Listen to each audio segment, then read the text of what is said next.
Guten Morgen. Guten Morgen. Hello, hello, and welcome. Say hello as you join us if you're watching live. Of course, we are the Comics Pals. It's Saturday morning, and there is a lot to talk about today. First of all, guys, we have a heart out because there's a WWE pay-per-view.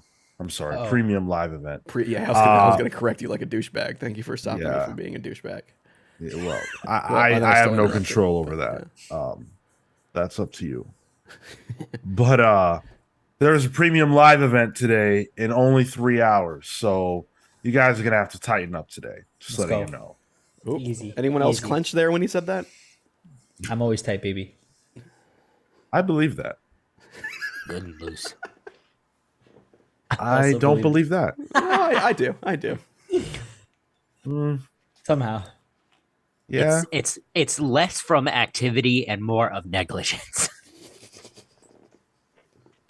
What kind of negligence? You know what? That's fine. Cal, we weren't talking about just the body in general. All right. Huh? Huh? Good morning, Catherine. We've got a fun What's one up? today. We're gonna be talking. We're gonna be talking about Tamalegate. Which, Tamalegate? if you don't know what that means, strap in. Blessed. Yeah. We're going to be talking about another 60th anniversary today. Well, not today. We're late, and that's typical. But we're late because last month, August 1st, it was Spider-Man's 60th, and so we're going to be celebrating that by ranking Spider-Man's Rogues Gallery. So that should be fun in our main topic. Can't wait to do that. What's up, Kefis? I Welcome. didn't get a haircut. Everyone just commenting on our appearances this morning. It's good to say. There you go. Flattering. Bunch of superficial audience members. Phantom pals. Anybody catch Lord of the Rings real quick? Oh, Yo, no. I watched it last night. It was Wait. Good. It was good. Oh, okay. I enjoyed it. I enjoyed it. Okay. I actually didn't. I haven't watched it yet. Oh, okay. Yeah, I actually don't have a love for the Lord of the Rings. Really? Not even like Yeah. the movies, books, none of that? Same. The movies, so the first one, I don't know if I've ever actually been able to finish, and I have tried with intent several times. It's a shorter one, too, I think. Wow, really? I think so. Yeah, I think so. The first one, yeah, I think. Yeah, I don't think I've ever actually gotten through it. It's brutal to me. Like, not in terms of being bad. I can't say if it's bad because I couldn't finish it. It's just very hard to watch because it's nonstop droning. And then I think they have accents, so it's like, what are you saying? What? And then that puts me to sleep more. The You can hear better second now. one, Wait, hold on. because it's just like, Acting? yeah, because it's like I can't understand what you're saying, and now I'm just gonna go to sleep. Yeah, the Shirese accent and all that shit. A lot of That's Elvins. just where Kale has lived through his whole life. Yeah. His New whole Zealand. life. Yeah, he was literally in the Shire at one point. GOT. I love GOT, Matt. GOT was awesome. There was actual things that happened. The first episode, a kid gets thrown out of a window. That's pretty fucking crazy. I woke up for that. Too soft for Lord of the Rings. The second one, though, the Twin Towers, or Two Towers, rather. I used to do that all the time, dude. Oh no. Same. We can't, so we're not allowed to talk about 9/11 anymore. We went too hard. Why didn't Last Gandalf time. just Since fly when? those? Why didn't Gandalf just fly those eagles into a different tower? No. Wow. Wow. Flip that. Oops. But yeah, I'm excited for the show just because it's the most expensive show of all time. I want to see what that money do. That's it. Word. What does that money do? Yeah, that's all. Oh man, it's got Warrior Galadriel in it. I'm into it. Mm-hmm. But next week, not only is next week the anniversary of the Twin Towers. Where's this going? The two. Look, Wait, too what? far into the bit. Next week is September 11th. Not only that, but it's also D23. Yeah, good segue, Sean. Thanks, dude. I work on Talk these. about a plane crash. And so D23 is next week, and there are so many rumors about what is going to be revealed. One of those is actually being put out by Disney themselves. So on their Twitter, Wait, Sean, go ahead. are we doing the green light first, or? No, we're not. Oh, okay, I thought I read the. Okay, go ahead. I'm looking at the show notes. I'm I'm trying to figure out why you think that. Oh,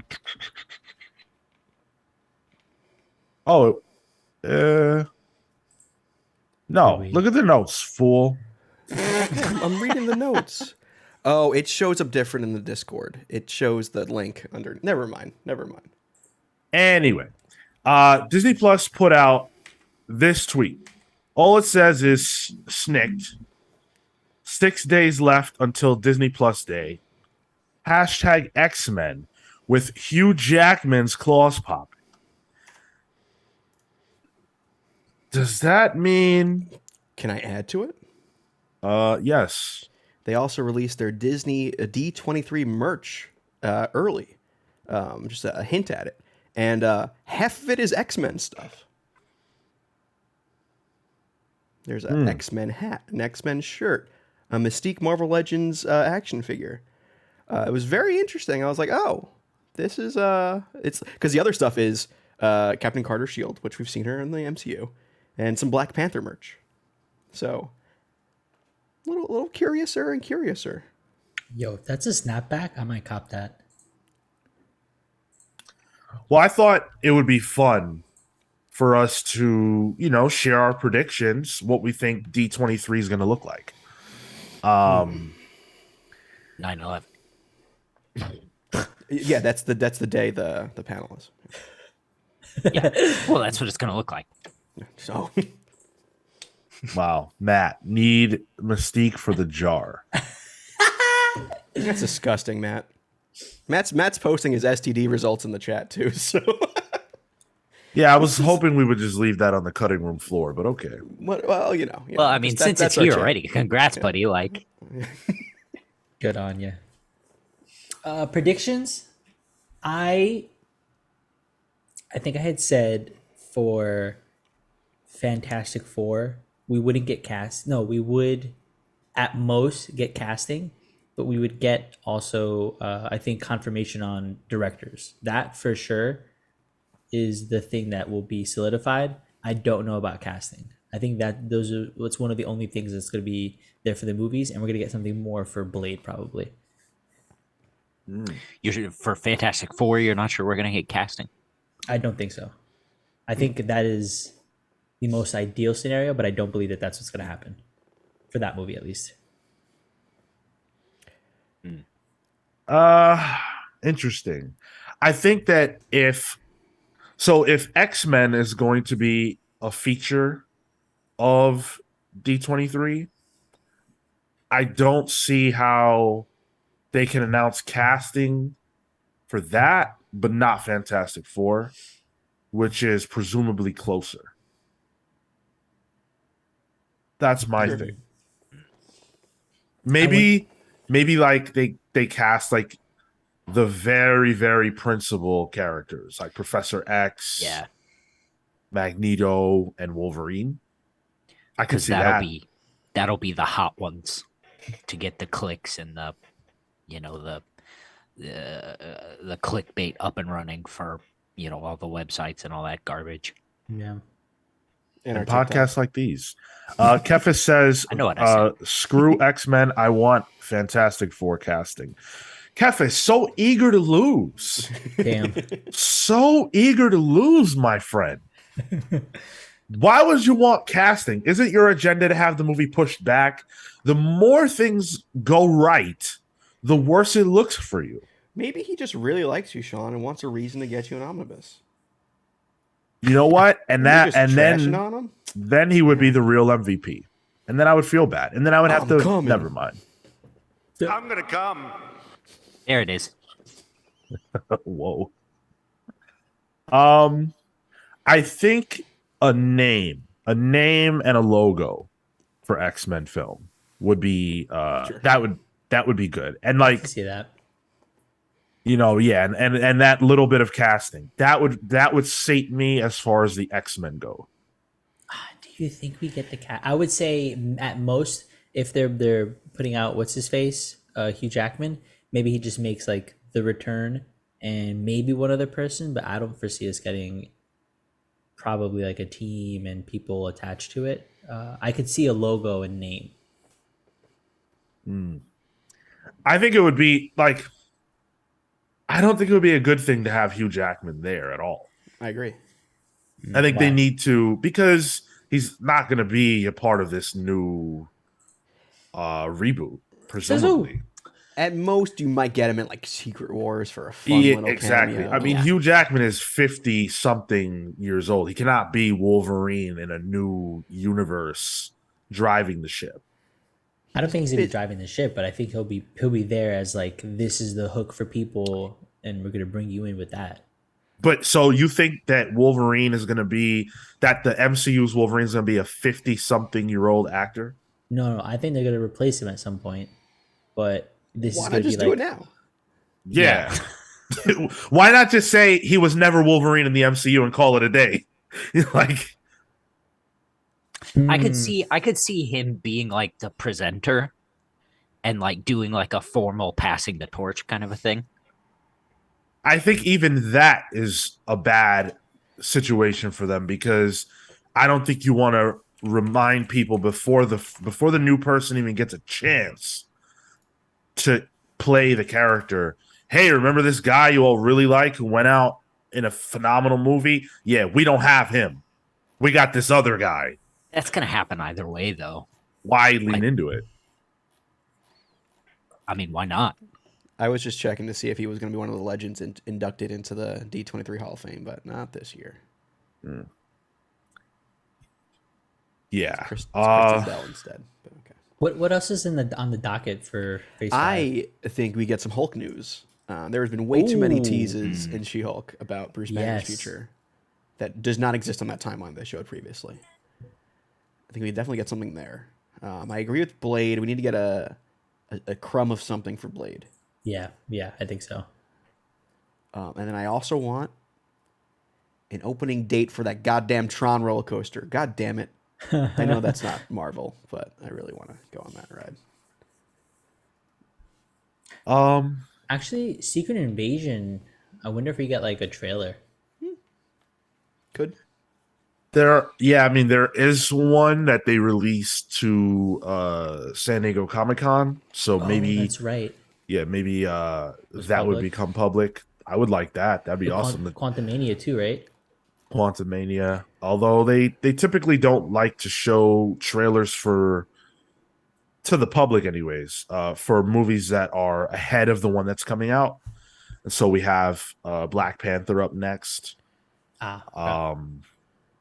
They could show it to the audience that's present at D23.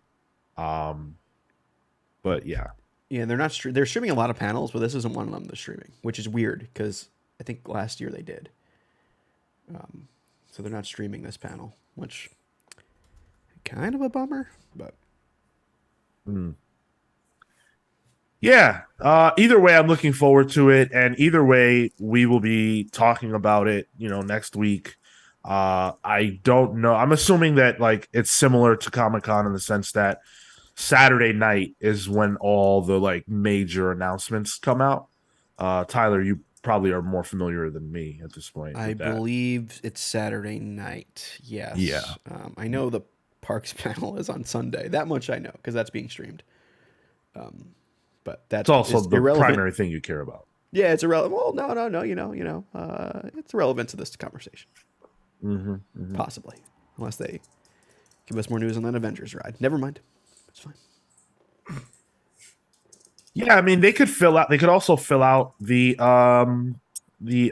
Phase 6 slate. It only has 3 movies on it right now. True. That's where I think a Hulk thing could No. fit in. Oh, actually, that makes Right, sense. have to fit in. Yeah. Unless it's a Yeah. Hulk series, and that's how they get past the whole rights part of it, where they can't do movies. But apparently, they can put them in TV shows. So maybe it's a Disney Plus, like Obi-Wan Loophole. style. Like yeah. You mean like do World War Hulk on a show? Yeah, What? No, dude. but like That's- hype it up that's- as like oh, this is gonna be a premium show. I don't know. Like I'm just thinking of a way of getting it past the rights with the Universal and movies sort of thing. Yeah. Oh, because it's still wrapped up in that. Allegedly, we don't know. They don't talk about that stuff. So, but that has historically been the reason why there's no Hulk movie. So, at least a Mark Ruffalo Hulk movie. But yeah, we'll be talking more D23 next week. Just wanted to do a little bit of predictions, and we'll see how we do. We'll see how things shake out in the weeks to come. So if you want to be here when we have that conversation about D23, there are many ways that you can keep up with the show. You can also support your boys. Patreon.com/thecomicspals is the best way to support us for as little as $3 a month. You can show that you enjoy what we do, and also get some good content. You get our newsletter access. You get our Patreon exclusive show, Palling Around, and you get a superhero or supervillain nickname and a shout out on the show. With that being said, I want to shout out and say thank you to the following people: Thunderstruck, Rebecca Alejandro; the Night Stalker, Harris Nijinsky; Brian Demolisher Del Pozo; Random Rocio; Kefis the Incorruptible; the Great Destroyer, Hyper Viper 89; Momentum, Mike Elliott; Starcross, Catherine Stars; Indestructible, Indy Aaron; and the Ultimate Fighter, Snake of Talons. Thank you so much to all of you beautiful people. I just picture Snake doing the Ultimate Warrior kind of like thing on the ropes, just going just roid rage on the ropes like that. Hey, I could see that. Yeah. If he wins like Evo or something like that, he pops off. Sure. Yeah. I could see that. Marco, who would he have to beat to win Evo? Who would he have to beat? Is Yeah, Hungry Box Smash. still a thing? Hungry Box still is, yeah. Is Mewtwo still King? around? No, Yeah. Mewtwo King. Mango's the big guy right now. Oh yeah, I follow Mango on Twitch. Yeah. He's made a comeback. Mango, and then somebody from Moist. I'm forgetting his name. Somebody from Moist. Wow. Yeah. Twitch.tv/thecomicspals if you want to watch this show live. We do this at 10:15 a.m. Eastern and then post on Mondays. Thursdays at 6 p.m. Eastern for Pals Pulls. That is our review show. That posts on Fridays. If you want to suggest a book for us to read on Pals Pulls, we do have a standing listener pick. All you have to do is anywhere you can leave us a comment. Let us know what book you're looking forward to that week. We'll review it if we pick it. And we'll let you know if we think it sucks. This week we did a Scout comic, one of the first ones, I think. So pretty interesting. Yeah, Forever Forward. We had takes. We sure did. We sure did. A lot of logistical takes on that one. Yeah, actually, Right? largely. Like, whether you like Marvel, DC, Image, whatever, pick your company. That's the first time I've had that experience. Typically, things are kind of in order. youtube.com/thecomics pal. Subscribe, like the video, share with your friends, and come hang out with us on Discord. We're always having a lot of fun. And our Batman, White Knight, and Curse of the White Knight book club drops this Tuesday. Oh, thanks for the reminder. I got something to do while I watch wrestling later. Yeah. Can I just plug our TikTok? If you guys have a TikTok, just follow us on TikTok. Once we get like I think a thousand followers on that, we can go live simultaneously on TikTok too, which would be nice. Help grow the show. So if you want to make hundreds of burners and follow us on TikTok, feel free. Hundreds of burners. Hundreds of thousands of burners. Go one of use one of those like Chinese, people in the chat know people who have made hundreds of burners. So what do you mean by that? No, just keep going, Sean. I'll tell you after the show. Yeah. Speaking of people in the chat, some of the listener comments come from people who are in the chat right now. Tyler, take it away. So the first comment was on last week's episode at 305, the most underutilized characters. So this is from stalwart YouTube commenter Dan Trudeau. Like Sean, I think Marvel is in danger of not utilizing Miles at the level they should, especially with Saladin Ahmed's excellent run coming to an end. Damn it. I left his fuck up in hoping you would read it wrong. No. I know when autocorrect when I see it. My favorite Marvel books in recent years have been starring the young generation heroes, including Miles, Kamala, and Kate. I know Tyler would be in my corner wanting a massive storyline starring Demolition Man, though we might be alone. That is an interesting choice. Okay. Following up on Tyler's love of classic cartoons, I think we share similar sensibilities, which is why you should check out the Marx Brothers if he never has. My favorite is Carl. And what's with all the talk of the JLI being the oddball league when they were immediately preceded by the Justice League Detroit? They were the original big name with C-list membership team. Everyone loved the original breaks dancing vibe. Oh, the original break dancing vibe. I remember Vibe. That was the thing they tried bringing back. Yeah, in the New 52. Yeah, with Justice League International. Oh no, Justice Society, I believe, of America. Yeah. No. Vibe It was the one with the 52 covers, I believe. That was so annoying. They had so many covers. Different state flags, I think it was. Yeah. Unbelievable. Is there like a "Don't Tread on Me" variant? No. Oh my god. Damn. Should be. I do think I think that's a genuine problem, the Miles thing. I wonder how much that has to do with the fact that Miles is not available to them, presumably for films. I like to hope that that's not an issue, but it's kind of weird that Miles is just a ghost in the comics. It's like once Bendis left, they're like, well, that was his baby. We know we have to keep putting him out, but like, let's just make it a C-list book. You know, also like the titling of it is always Miles Morales Spider-Man. I always thought it'd be better if it like Spider-Man adjectiveless was Miles and Amazing Spider-Man was Peter. They did that. And they tried that, yeah. Yeah. I don't know. I don't think that there's I don't think it's a naming convention issue. I think it's an issue of putting creators that people really want to read regardless on Miles. Yeah. It worked for Black Panther. You know, you put Ta-Nehisi Coates on Black Panther and all of a sudden people wanted to read it. And, you know, they've been able to keep the sales up on that character for years now. That run was what? Gosh, that was a long time ago. Yeah. So I think that's the thing. And Saladin Ahmed is very talented. I certainly don't mean to denigrate him. Just as far as a name goes, not quite there yet. And so if you give him a little bit of a higher profile creative team, I think that'll solve a lot of problems. But they clearly don't want to do that. I do recommend that run though. Saladin Ahmed's Miles Morales is pretty good.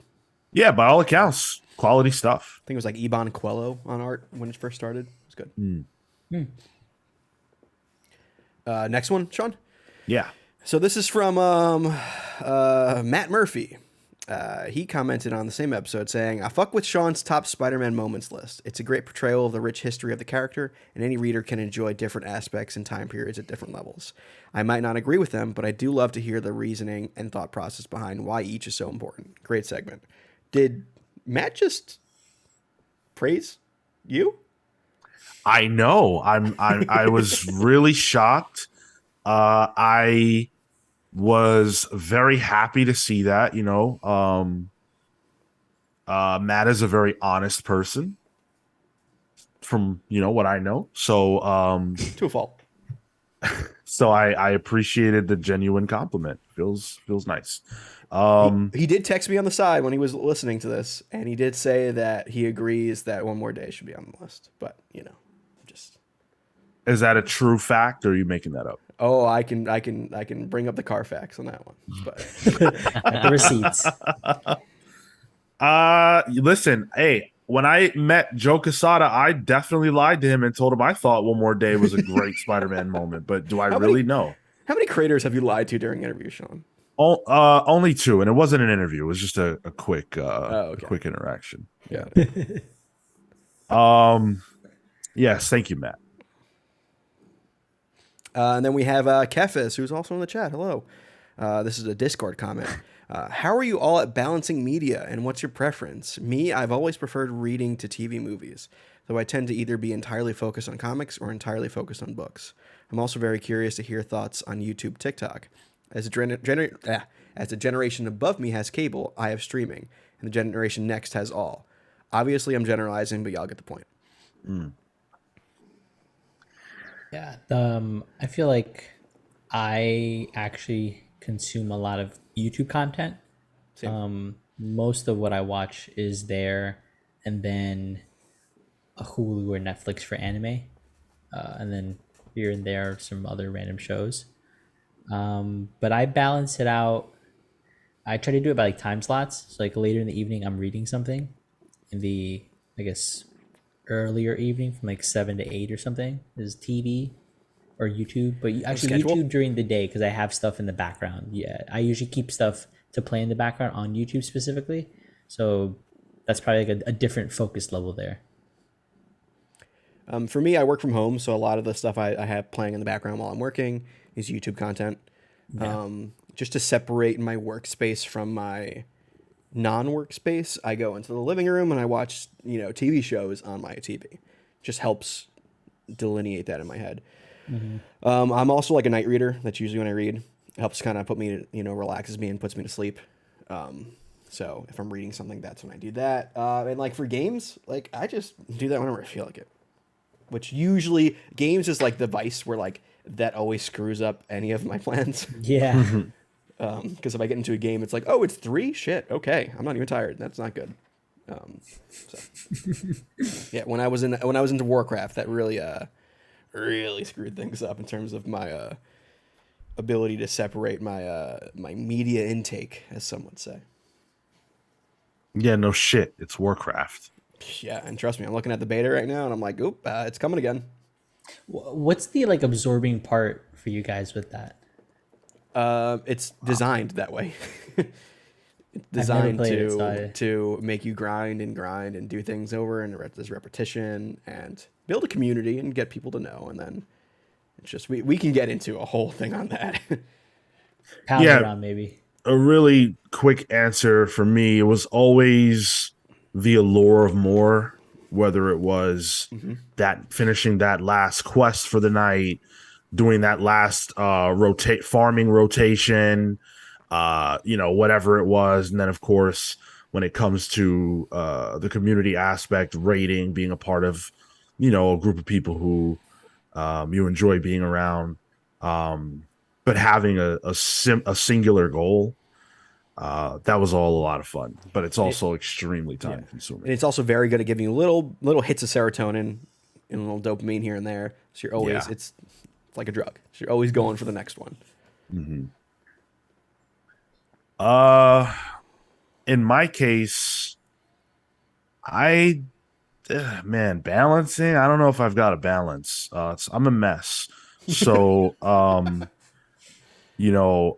I want to watch certain things, but then I never get around to them because I'm stuck on one show.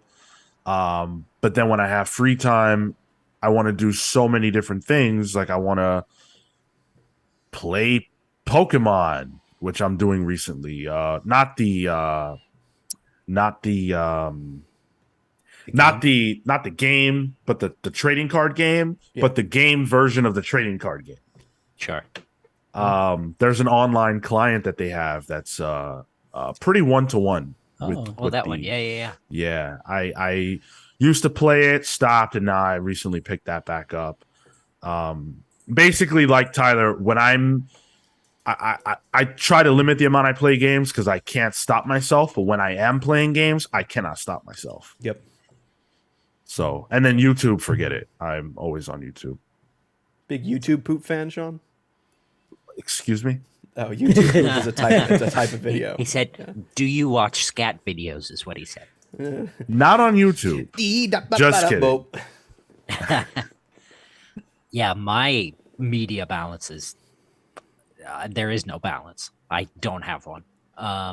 If I'm watching something, it's not current, and if it is current, I don't want to watch it, but I have to because my wife tells me she wants to. And we only watch one episode at night, and I probably don't like it. And like Thursdays are for reading for Pals Polls, unless it's a Monday, and then it's reading for the show. And if I want to read my own book, forget it. Maybe I'll have 15 minutes at work. I can, pop off a quick chapter or something. But I get 10 p.m. I'm out. It's bedtime for me. And, 10 p.m. Yeah, dog. He's old. Come on. I'm tired. I want to do that. I did fall asleep at 10 p.m. last night on a Friday. I was kind of disappointed in myself. So nice. I have Sunday evenings are for listening to the radio because BBC Two has a special orchestral concert every week. Really? That's cool. And if Sean, why are you laughing lucky, at that, Sean? You're just being honest. That was the oldest Even comment. Jet's like, Sundays are for listening to the radio. What are you gonna listen to? What are you gonna I told you. The fucking radio drama. Catherine in the chat's What are like, they damn, that is some old people stuff. The orchestral, I mean, hey, I listen to orchestra music while I work sometimes, so. Listen, I'm telling you, music night on BBC Radio 2, tremendous.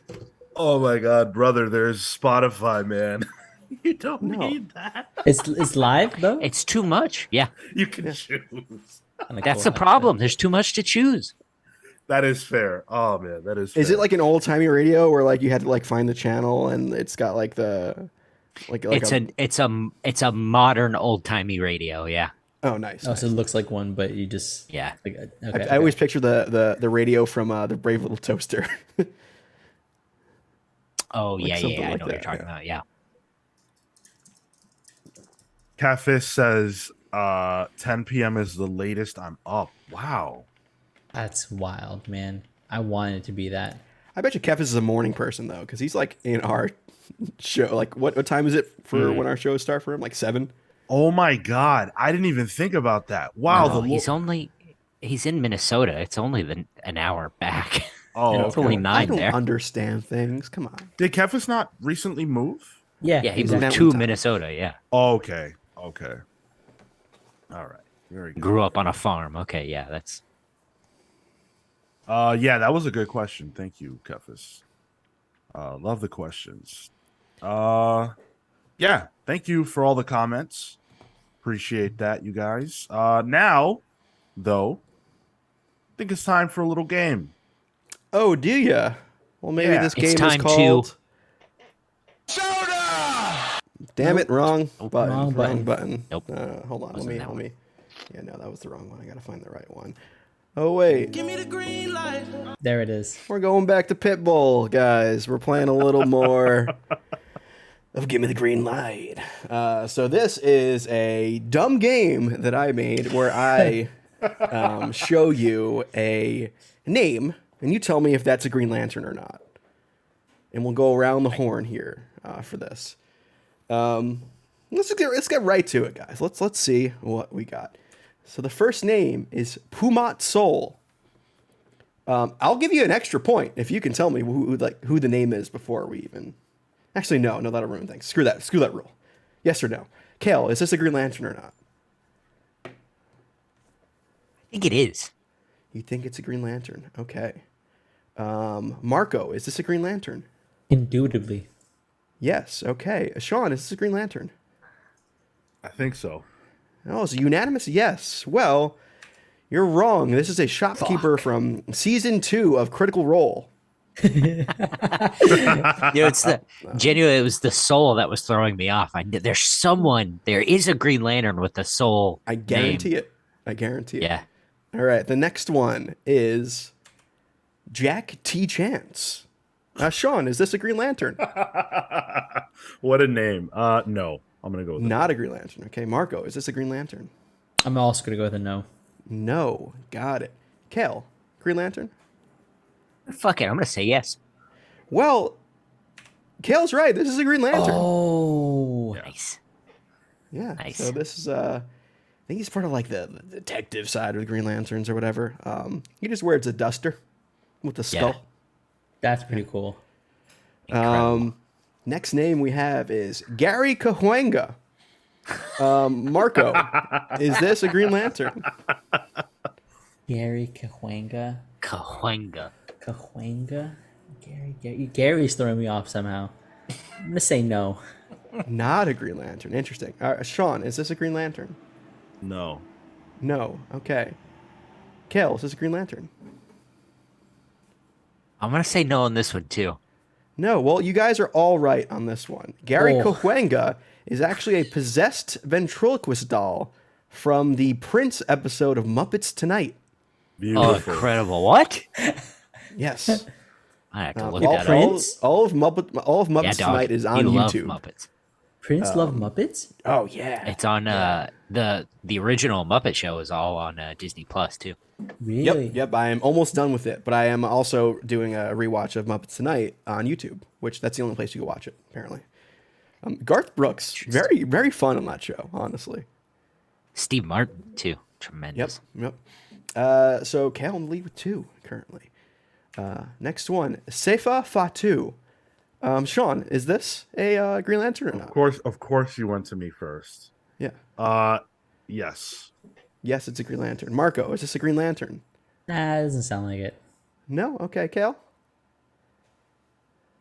I think it is. It is. Okay, well, one of you got it right. Seifa Fatu is the real name of Sola Sikoa, the third Uso in WWE. He's currently an What? NXT 2.0 wrestler. And we're sure he's not a Green Lantern. Yeah, right? I cannot confirm that. Sean, I thought the Fatu would be enough to hit you. I With, figured you were trying to bait me into saying Oh, the wrong thing. you I metagamed metagamed myself. it. All right. Yeah. All right.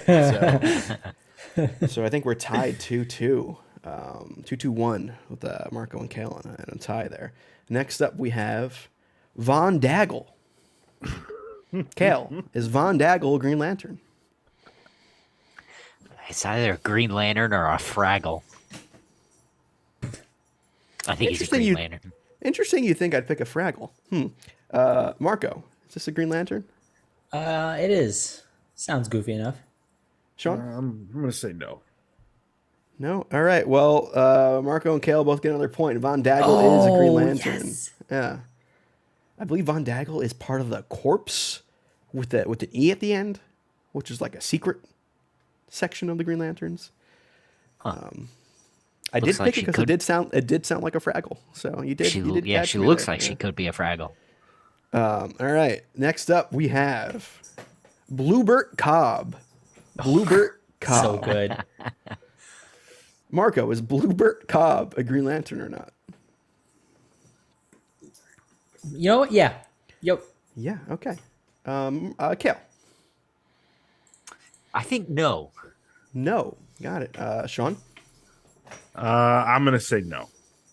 Bluebert Cobb is a Green Lantern. Yes. Man. Marco takes the lead here. Bluebird. I It's could've- Bluebird. That was it. See, I could only picture what was the little blue guy from Foster's Home for Imaginary Yeah, Friends? yeah, Blue. yeah. Is that Blue? Well, yeah, but he had a full name. I It's thought it like was just blue- BLOO. No, it's like that's what they called him, but it was like Blue Regard or something. Oh, Does you're this right. Yeah, you're right. does this dude not look like a shrivelly dick? Kind of why I picked him. Yeah. Catherine says he's so cute. So All right, well, Kale, it was All right. Blue Regard Q Kazoo. That's right. all he's so cute is what you never want to hear when trust me. When you hear that, that's when you get Blue All Regard. right. Last one. Last one we have is Bimini Bon Boulash. Oh, come on. Sean, is this a Green Lantern or not? no. No. Marco, is this a Green Lantern? No. No. Kale? Yes. Yes. Well, this is not a Green Lantern. This is the runner-up of season 1 of UK's Drag Race. Also won Miss Congeniality of that season. So, Congratulations. yeah. With this one, Marco is the winner of Give Me the Green Light. Do it. Yes. Let's go. Let's get it, boys. You I get would an award rather to be given out at some point. So, Oh, am I gonna get no prize? expect your no prize in the mail. yeah. I'd rather play the big stepper game. Interesting. Bring that back. Yeah. Bring that back. Catherine says she wants a T-shirt of "Give Me the Green Light." So I can gotta, see if we can figure that out. I Yeah. think that Pitbull he might will have something to say sue about us quickly. we don't know that that's Pitbull. Yeah, he has a mask on. You can't tell. Yeah. The domino mask hides everything. All of it. Big green distraction. And I'm sure using the audio clip of him saying "Give me the green." Well, not him saying "Give me the We green can't light." put audio on shirts yet, so Duh. That's true. I'm just talking about in the court of law when they're trying to build their case against us, and they listen to the show and they hear the part where we use the music. Just a ball guy. Do you know how many viewers we have? They're not listening to the show. One of the 7 people watching right now could be Pitbull. You don't know. I bet yo. Kethis would definitely testify against us. Although if we had 305 viewers, it automatically summons Pitbull. So Would you say the magic word? That would suck. No one say Mr. Worldwide. Oh no! So we talked about D23 being on the horizon. Well, something that we're not going to be seeing, at least this year, is the Fandome. So if you were in need of Dome this year, and you were waiting on the Fandome to get that, well, you're going to be waiting at least another year. Damn. Unfortunate. Yep. Now, I asked the question a few weeks ago, whether we would see the Fandome return, and it's a resounding no. They put out a statement, and by they I mean Warner Discovery. They said, with the return of in-person events, Warner Brothers Discovery is excited to be able to engage with our fans live at numerous Comic-Cons around the world, and will not be scheduling DC Fandome for 2022. Actually, that makes sense. Okay. I liked the Dome. I was a fan of the Dome, I gotta say. There was the like way some, they did it. yeah, because they can like get people to just do quick Zoom things, and like that would just fit into the whole theme of it. Like there was a panel on the Suicide Squad before it came out that I found like genuinely entertaining. It was just like the cast kind of just doing a little panel, which I thought was a really fun thing. For stuff where like maybe they'd get 3 minutes at a convention hall, they give them like 45 minutes on this Fandome thing. Are we past the era of Zoom conventions now? We have to be. But yeah, I would think so. For now. Well, I think that's, if I'm not mistaken, that was part of the big reason they did this. Or did the Fandome happen before COVID? I think that was the only reason they did it. Yeah, was to be able to present their stuff. Yeah. In I lieu. just I sort of think everybody's at the point now, especially corporations and actors and everything are sort of at a point where they're not really willing to sit still for it. Can I just say how weird it is that DC has an event called the Fandome and not one single fan has ever been there? It's weird. You think a Like, big there's dome never like been that would one be, fan in the dome. Yeah. Well, they had those like fanboy type presenters that were like from all over the world, but I'm pretty sure they were just generated by AI. I don't even know that there was a fandom like there was no Physical place. It was space. probably on Yeah. a lot, somewhere. I don't know a lot. It was in a server. Yeah. Hell It's yeah. a fucking Was- sound stage on WB. Are you saying that Al G Rhythm from Space Jam 2 created all of these characters and these fans? I wouldn't say that. Okay, well, I don't Fine. know who that is. I think this is a missed opportunity, not to okay, so I think it's a missed opportunity in the sense that the Fandome is now a brand that they've kind of built, and the first one was a major success. The second one was cool too. I think that they kind of had something there, and I feel like it would be cool to transition this into a physical thing, like Huh. make it its own event, similar to how we just discussed this D23, and make it a whole DC convention. Maybe that's not feasible. Certainly not this year though, because what in the flying fuck would they show us? Yep. Nothing to show. Oh, talk about that movie with the actor who's currently in some kind of a mental health institution for all the crimes that they've committed that involve children and bullets. Oh shoot, can't reference that. Oh, let's talk about I don't know, Aquaman 2 or maybe Shazam 2. Oh shoot, they're delayed. We could talk about Black Adam. The Rock is always willing to talk about Black Adam. it's true. But that's it. That's all we it. got. Sean, I'd say the lean into 90 the 90-day fiance universe? Are you kidding me? You're gonna tell me we're sleeping on that? No, I need that right now, ASAP. That's all DC content at this point. Well, they could have the Discovery Dome.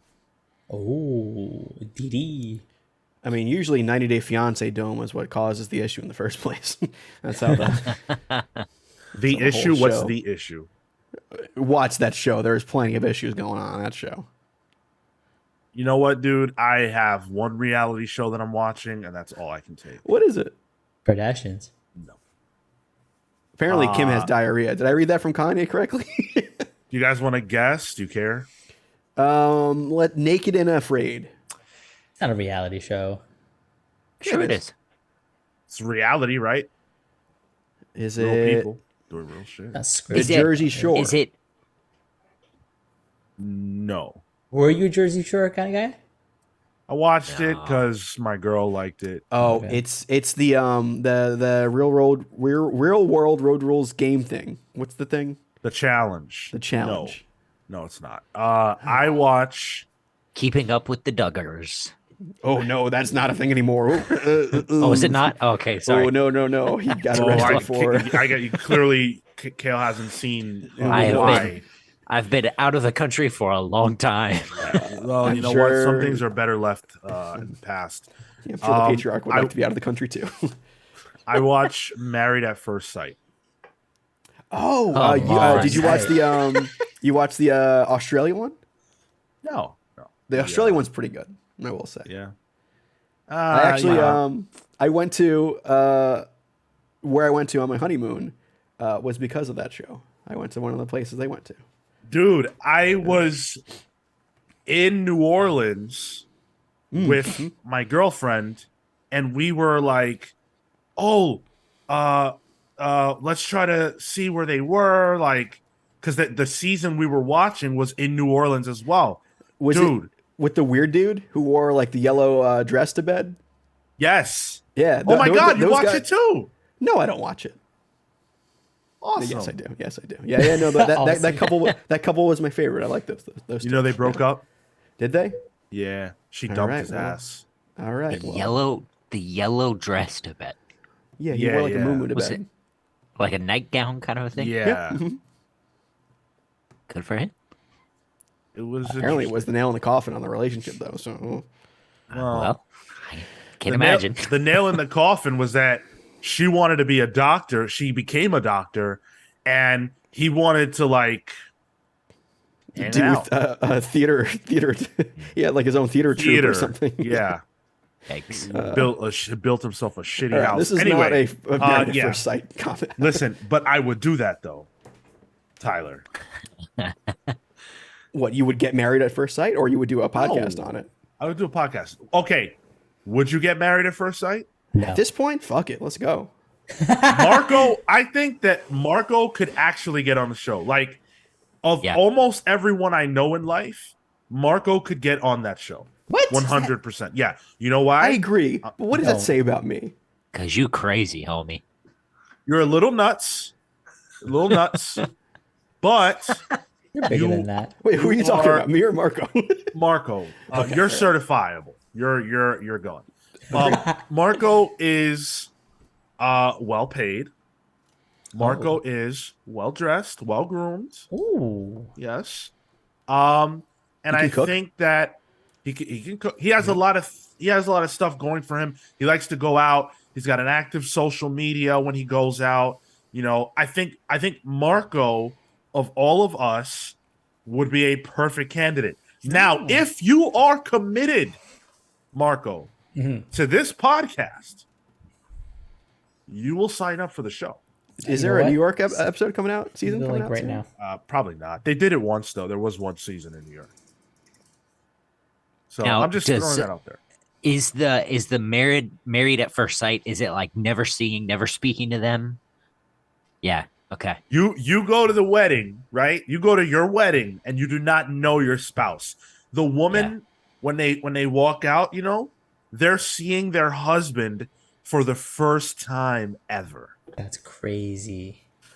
The families meet the husband, Sean, you're really into this. yes, before the wife. It's unbelievable.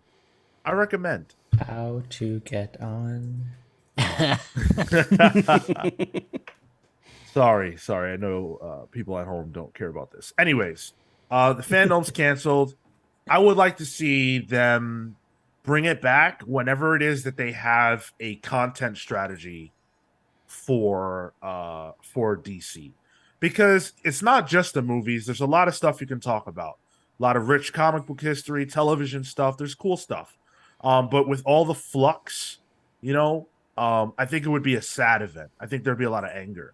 Like, imagine you were looking forward to the Cape Crusader show, Oops. and then you go to the Fandome, and the shit's not even there because it's canceled.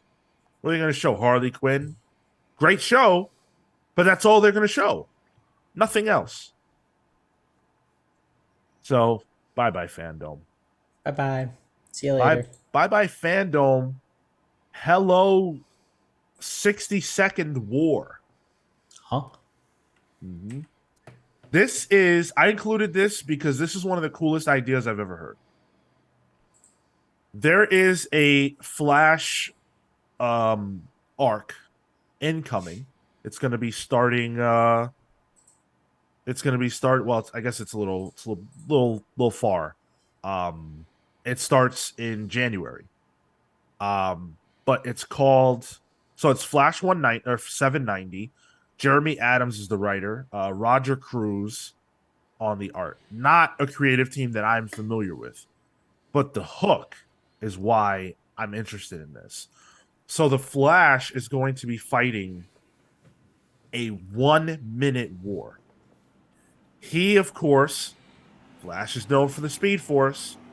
The enemies that he's fighting, an army of aliens from another planet, they also know how to use the Speed Force. Oh, But the whole planet does. Like, it's built into the structure of their world, in the sense that all their ships are employ Speed Force technology, everything.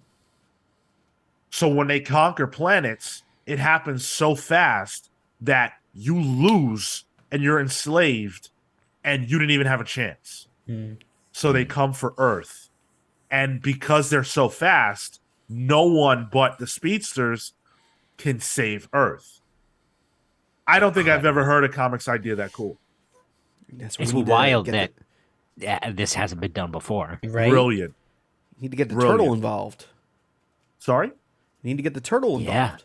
That's I don't know who that is. Flash The villain who can opposite of slow the Flash. down time. Is that a real character? Yeah. Oh, He's like the Penguin, but he has slow down time powers. Cool. He's a good character. Yeah. I think Yeah. there was a recent story with him post Rebirth that was very good. He's just called the turtle. Yeah. that's sick. So Yeah, this is easily one of the most innovative stories to come out of the Flash in a while. right. And the Flash, I feel like I don't want to comment on the quality of the book because I haven't been reading it. I dropped it after Joshua Williamson left the project. But I fell in love with the Flash. I really did.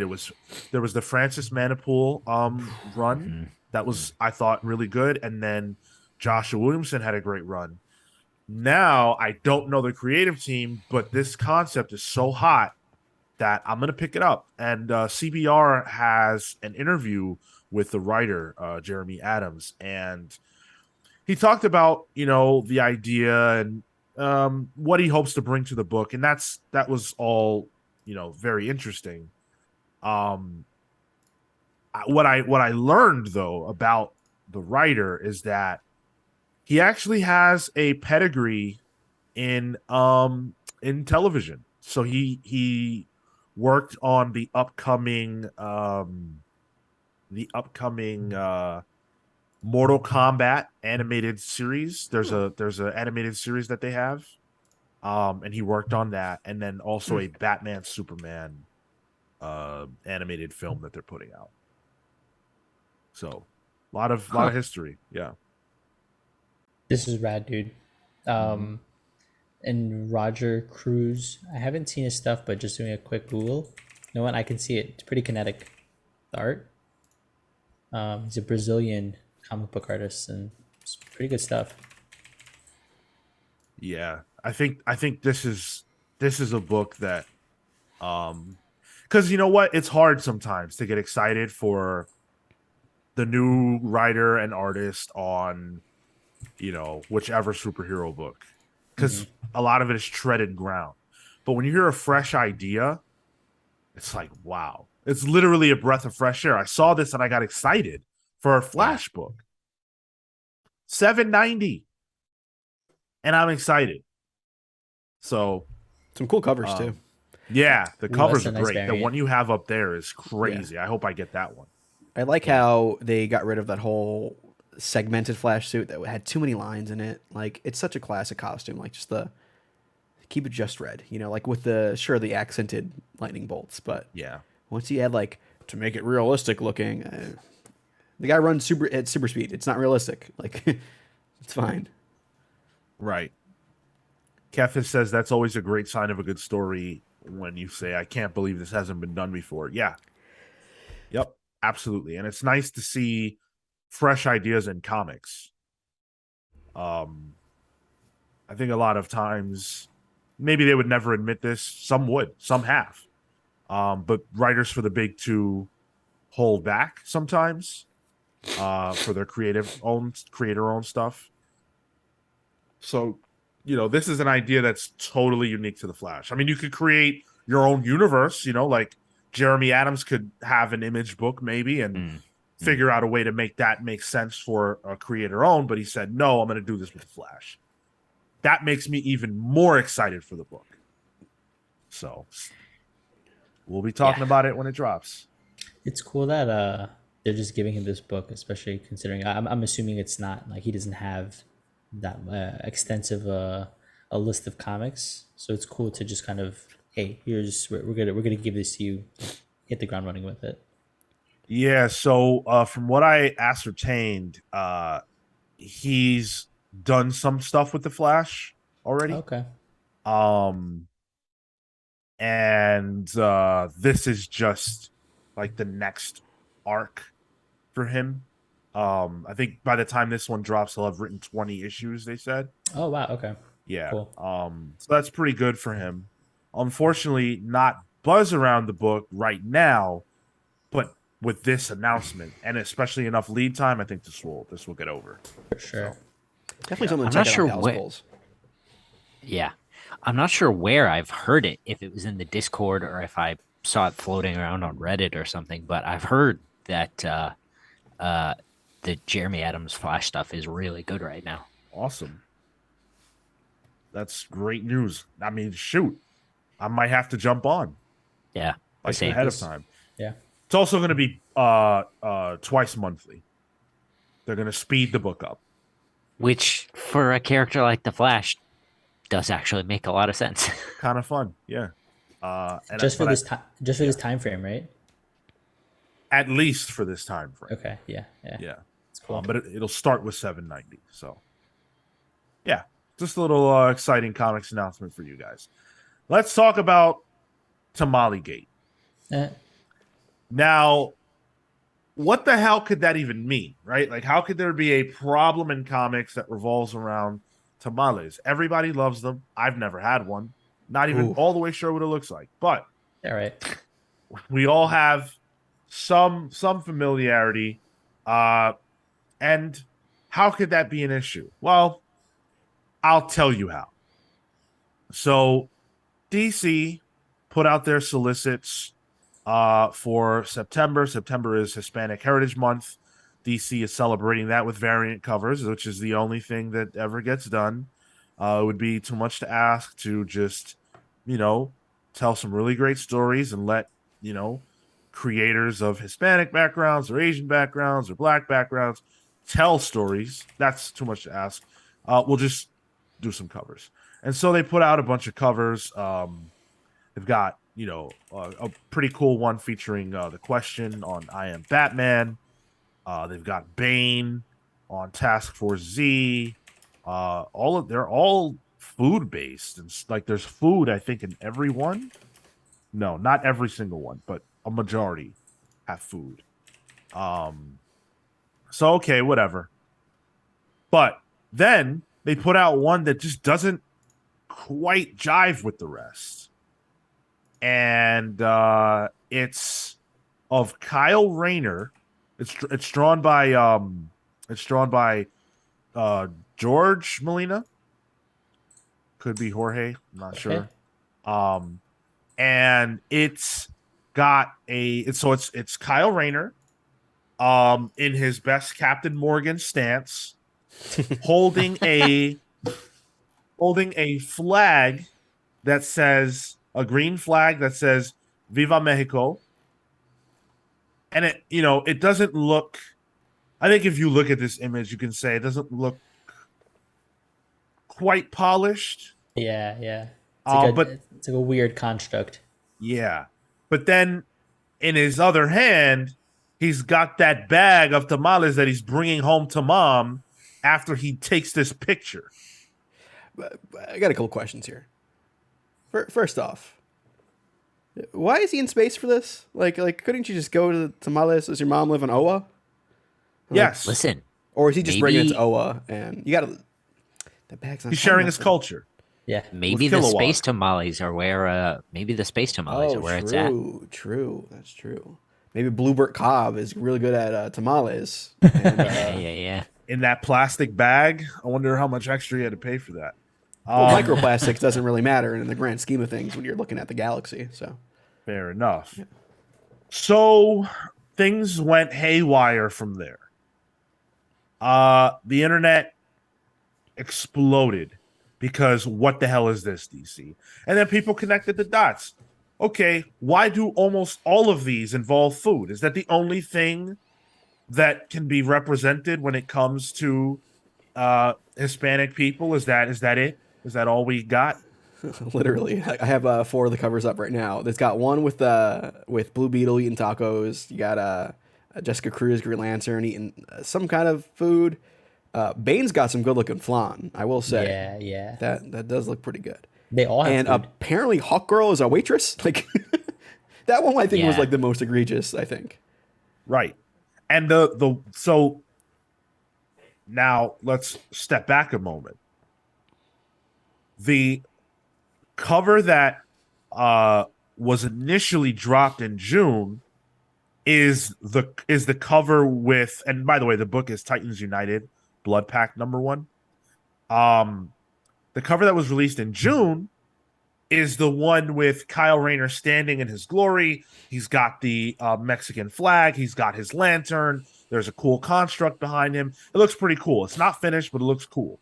And at the time, George Molina said that unfortunately, due to legal issues, the cover could not come out. And it wasn't supposed to see the light of day. So DC fucked up from the jump. They solicited this cover, and it's not even legally allowed to be used because it's Mexico's aping. got a trademark, huh? It's aping a muralist that Molina Oh. loves. Yeah. Got it. It's like if you look at it, it's like a direct, Yeah. almost 1-to-1. Right. And so then when they resolicited, but this time with the Tamale cover, Molina said on Twitter, hard to keep my mouth shut. All I can say is one has my signature and the other one doesn't.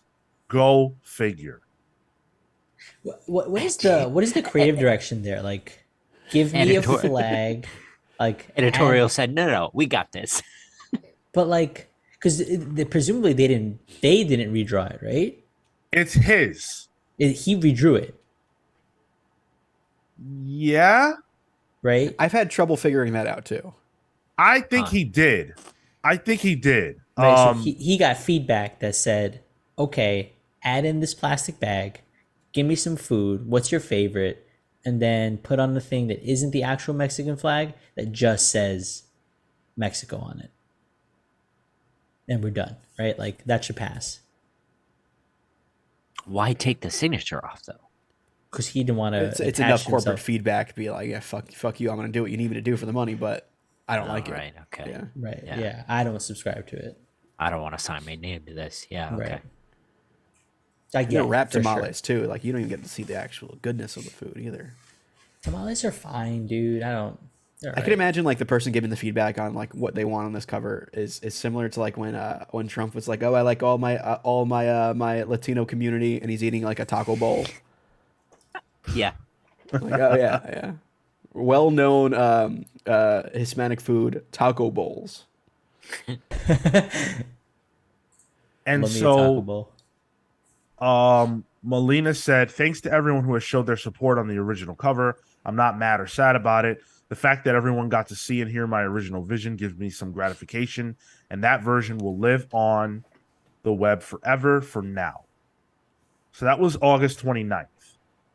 One day later, and again, total chaos all over the internet. One day later, Molina says, good news, everyone. I'm excited to share the official DC Hispanic Heritage Month cover for Titans United Blood Pact #1.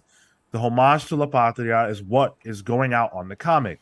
Sorry for the confusion. The edited version I drew was an alternative option, not final. Does that not scream another DC Flip flop. Walk back. yes, but now DC stands for damage control. Uh-huh. Yeah. Are you kidding me? Can I Kefis mentioned it in the chat, but can I mention my favorite tweet about all this stuff? Yeah, sure. Comic book artist Pete Woods tweeted, Kyle's going to be disappointed when he gets home and there's no room in the fridge for those tamales. That's good. That's a good one. We got to put some of them in the freezer, right? You can't eat them all at once. Well, I mean, he's got his girlfriend in the fridge, so. Yeah, he was expecting company. Wee. I had it on a T-shirt once. No, I got Matt the T-shirt with that panel on it. Neither of those is surprising. Must. I had a T-shirt with a Speedy hitting somebody with a dead cat. What? This is a horrible look. Melina is an artist who is incredibly talented. You know, has played in the sandbox of their very most important character, Batman. And you put out a cover, don't even consult with him. His name's not even on it. What is this look about? And people got on Marvel when they altered the art of Greg Smallwood for the Elektra. I think it was Oh, Elektra, yeah, the yeah. Elektra Yep. celebration. Yep. Yeah. And that was rough. That was rough, and they shouldn't have done it, but it was done in an effort to avert people feeling like the art was evoking stereotypes for Asian people. In this case, they said, fuck it. We'll put out the art that leans right into the stereotypes. Is it, Like hard. yeah. Is it me or is it particularly egregious looking at that plastic bag? I don't know what it is about that, but it really bugs me. It Could be a feels paper bag. haphazard, like somebody was annoyed they had to draw food, so they drew it in the most unappealing way possible. Greasy plastic bag, still wrapped up. Like the other ones are like focusing on the food. Like that flan that Bane has looks fucking delicious. Yeah, that's good. These are like, oh, you wanted food on the cover? Yeah, I'll give you food on the cover. But see, that one's not that bad, right? That one's silly. That's a nice that's a fun one. It's more so about the fact that he is of some sort of Hispanic descent. He just happens to be fucking shit up. The bit is more so the bill than it is the food. Sure. I despise this. I really do. I think that culture is super important for a lot of different reasons, and it's very disappointing that the way to celebrate Spanish people is just to show off food. Like only. Because it's not like, I mean, and maybe I'm misinformed about this, but it's not like DC's putting out a celebratory comic book, right? Yeah. Nope. They're not doing like the way, and I think DC does these too, but Marvel has like the Marvel voices. They're not doing a voices equivalent. So this is all that we're getting. And it's, Kyle Rayner with a tamale bag. I know that's not coming out, but it could have if feedback wasn't what it was, if people didn't push back on it. Who's working over at DC and greenlighting and for lack of a better phrase, these ideas. Like this is better late than never. Sorry. What? Yeah, go ahead. The I think the Blue Beetle one is another one where he's just has like handfuls of tacos and he's jumping around. Jessica Cruz is also just beat up a guy, have a taco. Like there are moments there that I think you could show I don't know, family connections, especially because usually Blue Beetle is like a younger character.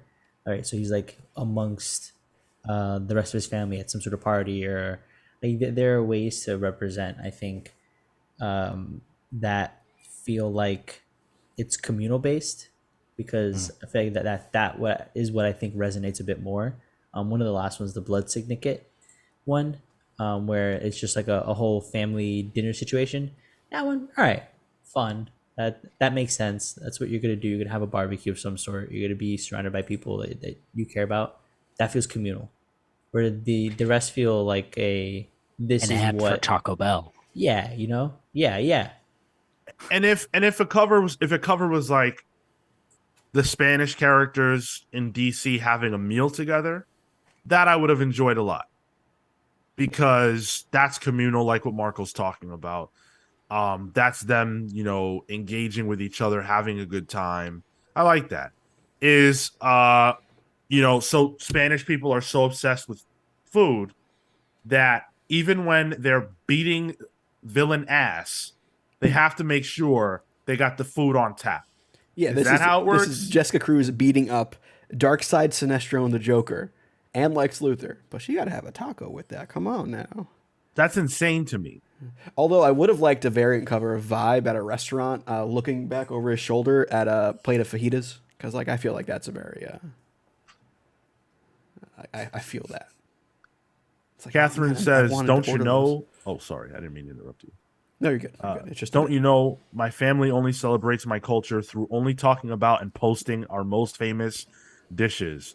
Don't pay attention to our native history, our music, our textiles. Absurd. Everyone only knows Peru through ceviche. Nazca lines, never heard of them. Machu Picchu, just another valley. Right. It's true. There's beautiful, rich architecture, history. They can't go take a look at some beautiful shit somewhere. Green Lantern. You got to show space. You know, like, come on. This is bullshit to me. The other thing too is like none of these characters have their own books.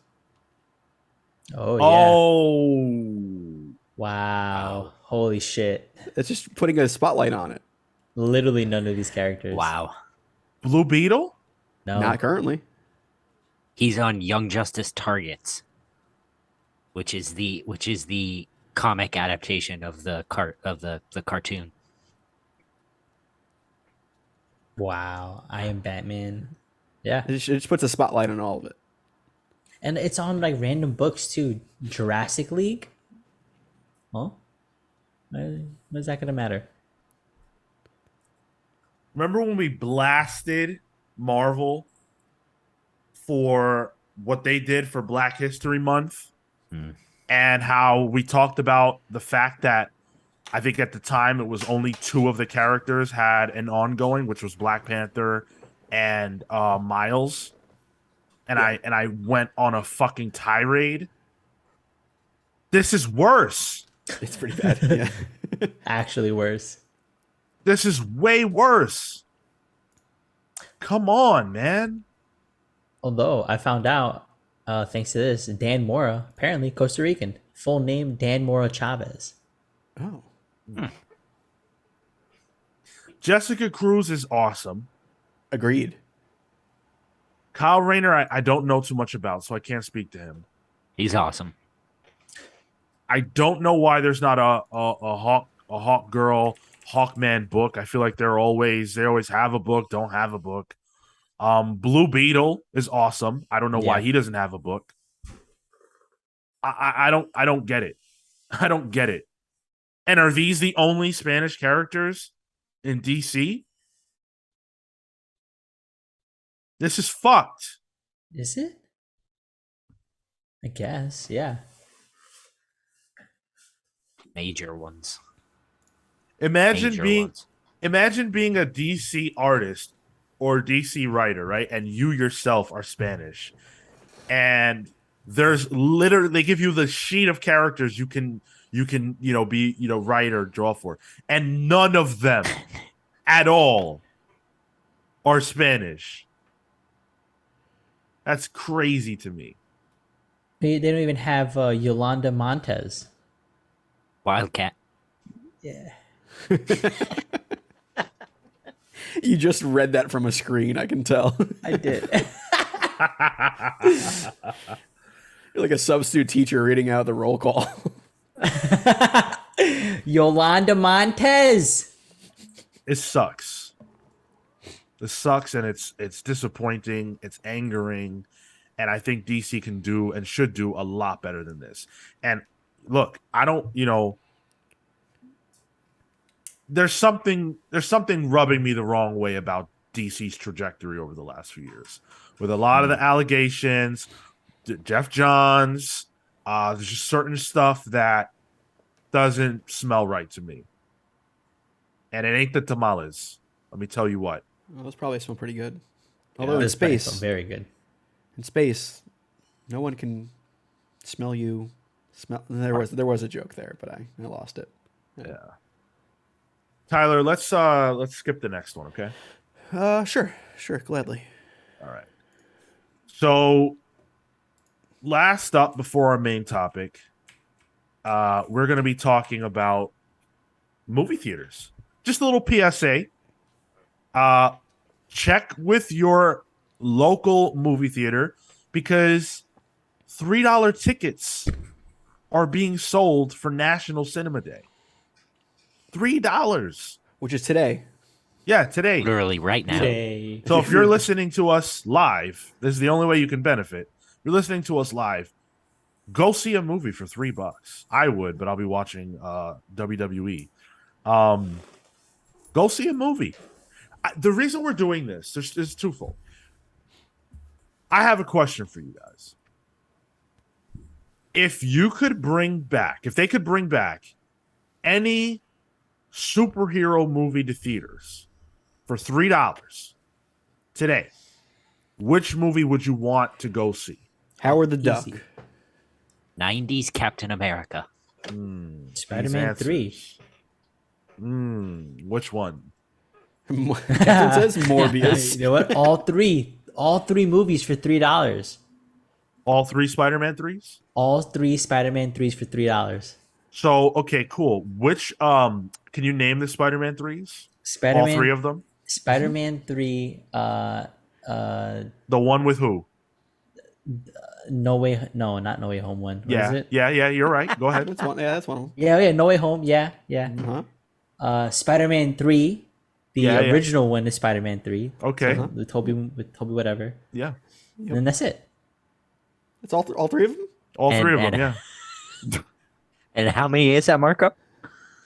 Ah, shit. This guy tried doing the rule of threes and it fucked him. Oh my god. Just said Marco. Spider-Man 3 Wait, times. no, you know what? Catherine's right. Morbius. Morbius 3. Oh my god. That's the sign of the apocalypse. We If can we get only to hope. Morbius 3. That's the third I Amazing would- Spider-Man. I would like to see Batman Forever. I love that movie. That's the Jim Carrey Riddler one. So Yeah, I'd go see that. That would rule. My answer is Spider-Man 2. The good one. I will never, ever, ever. I'm gonna be an old man thinking about the days where going to watch a Spider-Man movie felt like an event in New York. I don't know how it was anywhere else. I only know about here, but every single person in that theater was so wrapped up in Peter's life. It almost felt like we were watching a real person. It was insane. And of course, the fact that the movies take place in New York, this was, around the time of 9/11, so people were really rallying around each other. It was just monumental. And we felt it. Go ahead, Tyler. I said we were all the people on that subway. Just passing Peter's body, looking at his face, going, "I'll never tell." Yeah. Oh, dude, I was in the theater, 14 years old or whatever, 13. Like, I would never tell Spider-Man. Like those little shit kids. You were talking in a theater? No. Fuck. I mean, that's all black people do in the theater, right, Tyler? That's why you said that. Yo. Yes, and that's improv, right? Yes, and you got your month. It's Hispanic month now. Whoa. Okay, we're not going that far. That's pretty intense. Said you got your month. I would love to relive that experience. And Spider-Man 2 is the best of them, so that would be a lot of fun.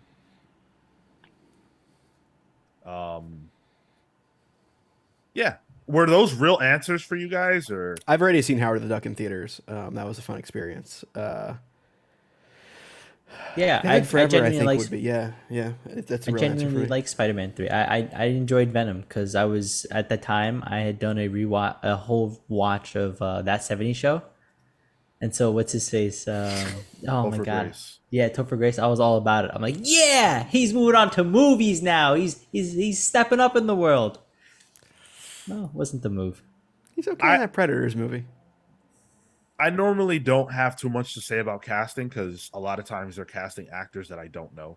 But this was easily, I would say, bar none, the most I've ever been disappointed and angry at casting was Topher Grace. Really? Yeah. Makes no sense. I loved it, Okay. but for separate reasons. Like Not to like put Sean, you we on also got to blast. remember like Marco's the youngest out of all of us, right? I think that's Yeah. fair. But so like Yes. that might have been his Spider-Man too. it was. That's insane to say. Marco, Because Spider-Man 2 was right there. yeah, that like Spider-Man, there was it's not his Spider-Man 2, there was a Spider-Man 2, and he was alive. So, Marco, how many times prior to watching Spider-Man 3 had you seen Venom? In the video game in Ultimate Spider-Man, Okay. and that was probably it. Oh, and maybe like once or twice in some sort of comic that a friend had. All right, I got it. You got to pass. He didn't. alright. He doesn't know, Sean. He just doesn't Yeah, know. He's there's absolved nothing. you. There's nothing wrong with that. Like if that's your Venom, like if that's your familiarity with Venom, by all means. I think a lot of what frustrated people was that they had a familiarity with Venom and it just wasn't, what we know. Would you say now, looking back, you can see how that was not forget quality, just like not a great representation of that character? Yeah, for sure. Okay, fair enough. I'll Like let Twink you- Venom. A whiny Venom, dude. What the Yeah, hell yeah. was that? Anyway, I knew what my pick was, and it's a segue to talk about Spider-Man's villains. Oh yeah. Oh wait. In I our left that main in there. topic, we're going to be ranking not all, but some Oh, of okay. Spider-Man's villains. All the best ones, the greatest villains of all time. And if you've enjoyed our rankings before, get ready because I will not stand for any disrespect Tomfoolery. of the Green Goblin, Okay, good one. Venom, Oh fuck! I Fine. forgot to put them on there. Shit. Tyler. I put Puma on there. I put the Enforcers, Kangaroo, Big Wheel. We're fucking done professionally. The Rocket. Red Or Rocket. or Hydro Man. Sorry, Hydra Man's not on the list. I'm sorry. Legit?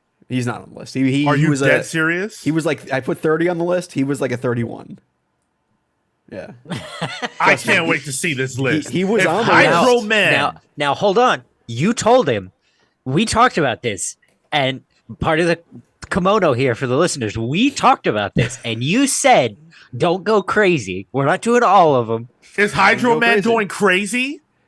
I think so. Once you see the list, I think so. What? There you go. You know what? All right, I gotta those see the numbers. list. Those numbers stacked up very quickly. I will say.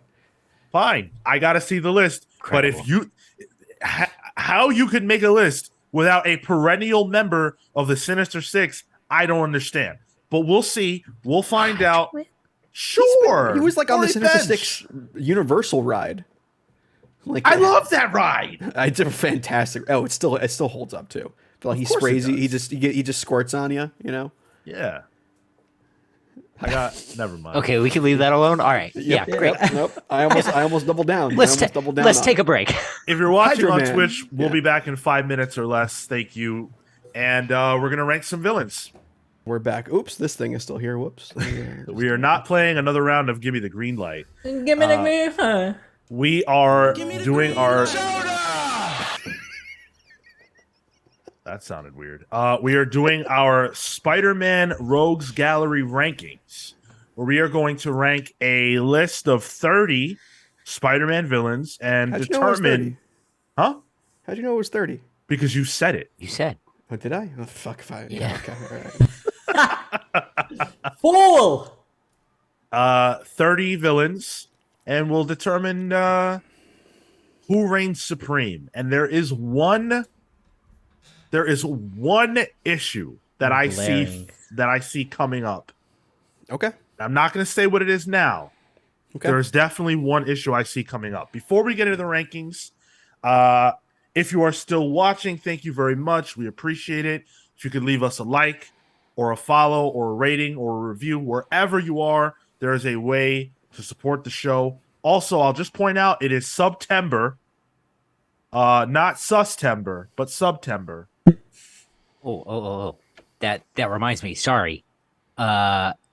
Joshua Cast followed us earlier. We didn't shout him out. Oh, saw I it didn't pop up on the see screen. we, Yeah. We also Thank got you. another one from Ray Zing.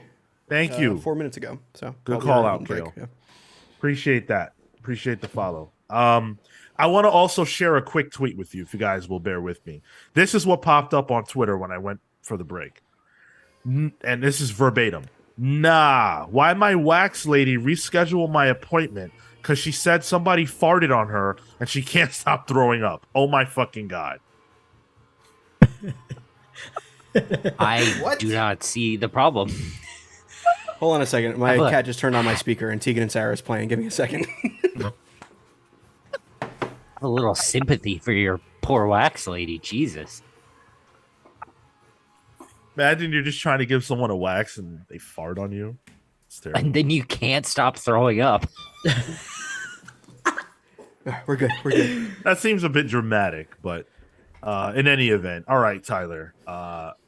Let's get started. That was a good Tegan and Sarah song too. I think it was 19, I believe. Oh man, good stuff.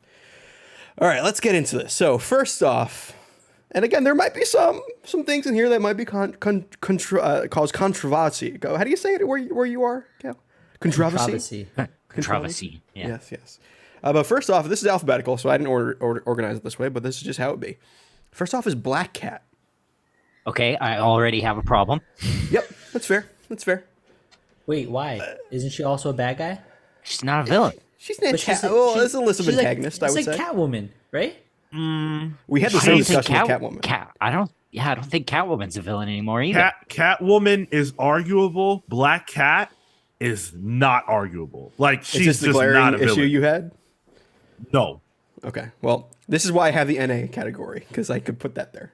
But I think You could have put Hydro Man on this list. nah, I couldn't have. I feel like a list like this of just notable antagonists. Black Cat is necessary, just aesthetically, and also it was very penis heavy, this list, so I needed to kind of even it out somehow. Hydra Man. I'm not sure he has one. Exactly. Oh, That's what I that was wasn't gonna the question. That wasn't the question. Well, he is a squirter, but All right. So 'Cause of his already, powers. Tyler, I'm not pleased. all right. So, but we're on agreement there. Black Cat. I mean, I would, fine. I mean, as a villain, D. She did start as a villain. Hold on. Is NA there for any other reason? No, it just was defaulted that way. I'm saying NA. She's not a villain. Yeah. Okay. Yeah. All right. That's fine. All right. Follow consensus. Sure. Boomerang. Where would you put Boomerang? C. Yeah. Oh. Boomerang. Over Great. Hydro Man? Second glaring problem. Dude, Boomerang was much more prominent in in recent memory than Hydro Man. Hydro Man just got offed in an issue of fucking Carnage. I don't care. He's a classic Spider-Man villain. Boomerang is, yeah. Boomerang is too. He's part of He's the Frightful Four. He wasn't even in the animated series. He wasn't on the ride. This is insane. I'm Boomerang is an option. Where would you put Boomerang? C? I think we're agreeing on F. C. Kefis calls it out exactly what I was going to say. He was Peter's roommate for a whole run. For like years. I don't give a damn. Then turned hero too, I will say. F. Marco, you're saying C? I said I like C. C. That's three Marco, Cs, have so he you goes seen in this C. character before? I've never heard of this character before. Oh man, he's so good. He did. Was it Superior Foes? Yeah, he was the lead of Superior Foes of Spider-Man. Yeah. I had to cut some of those guys out. And there's no Beetle on this list. Sorry, Beetle fans. No Overdrive. Shocker is on here. We'll get to Shocker. You wanted to get rid of some penis. Beetle would have been a great one. True, but I needed room for Black Cat. All right, speaking of C, Carnage. A. Carnage is A. I think I was looking at some of the lists people had on here, and they were putting Carnage at like S tier for something. So I'm like, I don't agree with that at all. I think Carnage is a good A tier. Carnage is awesome, but I think S is reserved for very, very, very specific people, and Carnage isn't quite there. Yeah, But yeah. Carnage's feats and the things he's actually done, His what? his feats. Oh my god, Yeah. Tyler. See, you've got Big feet red on the brain. stompers. He wishes he had feet on the Say brain. it slower for me, Sean. Say it slower. They're undeniable. He's one of Spider-Man's most vicious and dangerous enemies. He's got to be on the list. See, I At say A. B because though everything you're saying is true, he doesn't show up enough to rank that high. I think he shows up too much. I agree. Maybe now. I mean, he had a whole mini He had an event. event. Yeah. Yeah. There should be a maximum tier. That's only Carnage exclusive for him. rules. Yeah. With Yeah, a my dude Z. rules with the Z, bro. Yeah, fuck That's it. true. He's had S tier. 2 events. Yeah, he's had 2 events. You're right. Yep. Fuck. He's had more. There was that Carnage one, like when Bendis first got in Avengers. That was like an event throughout. Like a mini event, though. Not a full-on event. But All right. Yeah. Hey. go A. All right. This is one of Sean's favorites. Chameleonaire. Sorry. Chameleon. I love the Chameleon. I know you like Chameleon. Yeah, I think Chameleon is really cool. Should have been in a movie already. I think Raimi would have eventually used him. Yeah. I would say B. I would also say B. Strong I B. would say C. He's always a bit player. He's never the main guy. I can admit that my bias could be playing a factor, so I'm not going to argue with you. I'd almost say Boomerang goes down to D, Chameleon goes to C. Yeah, That I yeah. don't hate. Okay. Yeah, That I don't that's hate. that's fair. That just seems a little even now that we're getting other people in the mix here, and we'll look through the list and see if there's any additions we need to make. So I think that's fair, right? Yep. The next one, obvious S tier, Doc Ock. Yep. Hey. No S, argument. yeah, No S, no yeah. argument. Doc Yeah, Ock that's- is Yep. yeah. I'd argue he might be Spider-Man's biggest villain, and I know, Yeah. That's the There's- problem that we're gonna have. yeah, because I at least want to organize the S tier once we get to it, like Yeah.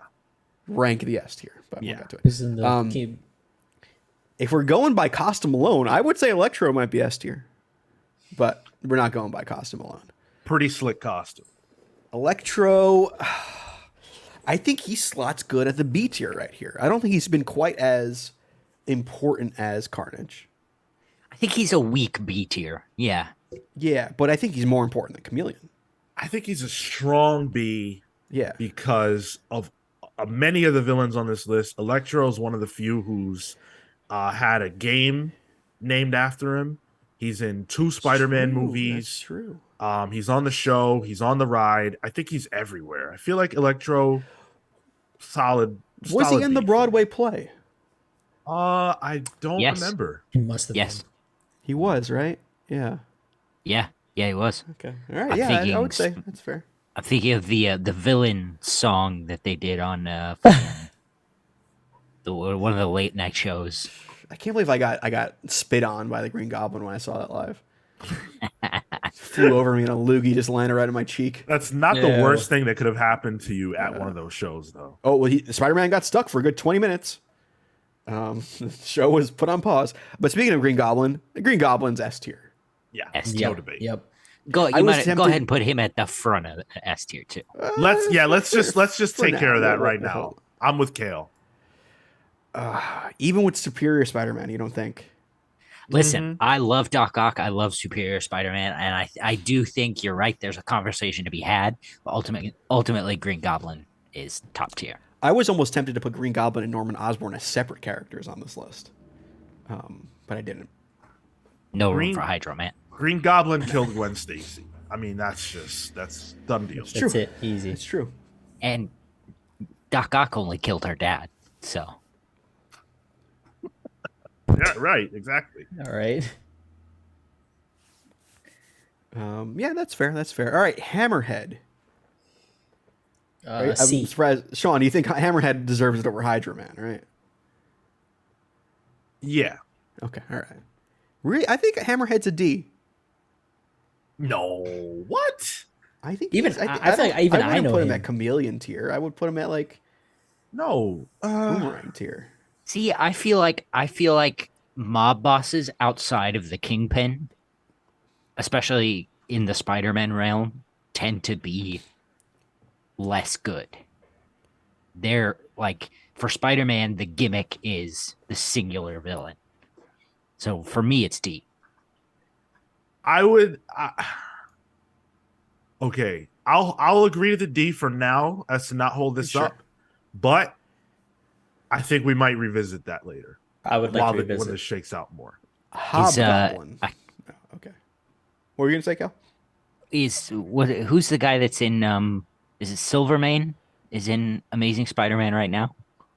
No, Is he on this list? it's He's Tombstone. Tombstone, yeah. Yeah.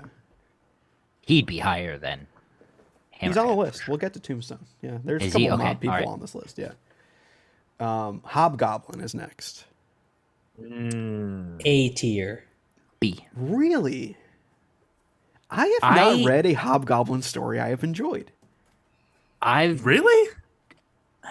Enjoyed. outside of Harry Osborn, I don't think I get the Hobgoblin, especially when you bring the animated series into it. Because the Green Goblin, as I recall, was in it once, and I think they specifically tried to avoid him. But the Hobgoblin was a big deal, and I don't remember why.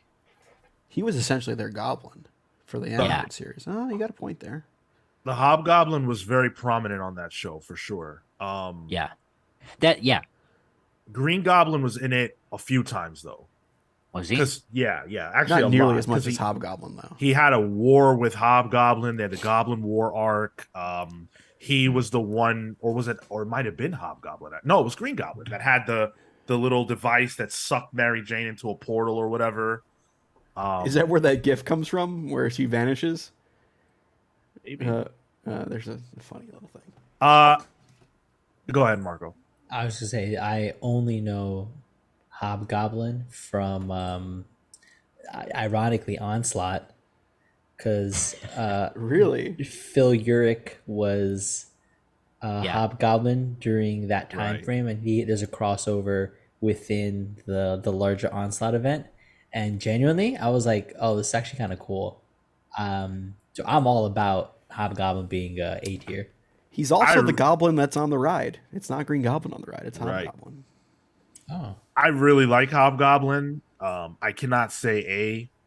I would say bottom of B at best. See, yeah, I'd say top of B, but B for sure. Yeah, I agree. I agree. It's B. Yeah. All right. Possibly an interesting take. Jackal is up next. D. ooh, Jackal. Interesting. At D. Yep. The guy who started the Clone Saga. Yep. Terrible. I think he's a C. He's I would argue maybe B, but I can go for C. B. I think B. B. He's also Okay, He also did hold the on. most recent. What was Kale? What was it? He had the Anubis mask instead. I know Clone what you're talking about. conspiracy. Yes, that was. Oh. Yep. Other than clones, what is Jackal known for? And being horny for who was he horny for? Mary Jane? Gwen Yeah. Stacy. No, Or was it Gwen Gwen? Stacy, Gwen, yeah. yeah. It was Being Gwen, horny yeah. for Gwen. What is he known for? That's all he needs to be known for. Like those are huge. My man was all about clones, and he wanted to bone Gwen, and he combined those two and made Spider-Man's life hell. That's at least a B. My man is out there achieving his dreams. There are some major players on this list who will be in B. I don't All right, think Jackal. We'll go to equates C. them. We'll go to C. Can we agree on that Sure. for now? All right, We have yeah. to. J. Jonah Jameson. Nice. A. A. Easy A. I think that's A. Yeah, yeah. Just for his persistence of everything.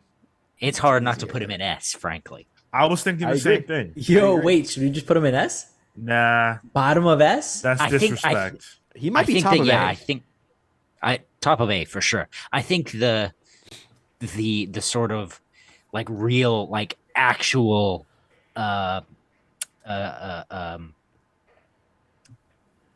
mortal issues is what really puts Goblin and Doc Ock above Jameson. You know, if Jameson could figure out a way to like kill somebody in Well, Peter Spider / Slayer. Spider-Man's life, Sure. I think he would be a real problem. He killed Yeah. the city of New York's faith in him. He's almost Okay, too S. too good of a guy to be in S. Yeah. Even though he's Yeah. not the best guy. Although he is good now. He's a good guy now. All right, Juggernaut. I put on here. E. Top of B. I have to view it through the lens of Spider-Man villain. There are some iconic moments, but maybe not the most persistent of Spider-Man's villains. I'm Yeah, thinking I don't- C. I wouldn't have included him on this list. Oh yeah, because he won But- 100 Man instead. But with the iconic moments that they do have, like each of their meetings is pretty awesome. I would say C. That's fair. Yeah, I'm okay with that. Really? What do you think, Margot? I said B. As a Spider-Man villain, I can't say that. Not enough encounters. All right. See, that's what I mean. He's an X-Men villain. That's More what. than, more than anything else. Okay. Yeah, that's Fair it. enough. For me, he's in D. All right, let's do Kingpin, and I think Kingpin is an easy A. No Easy controversy. A. Is he an S? I was gonna say S. He killed Aunt May.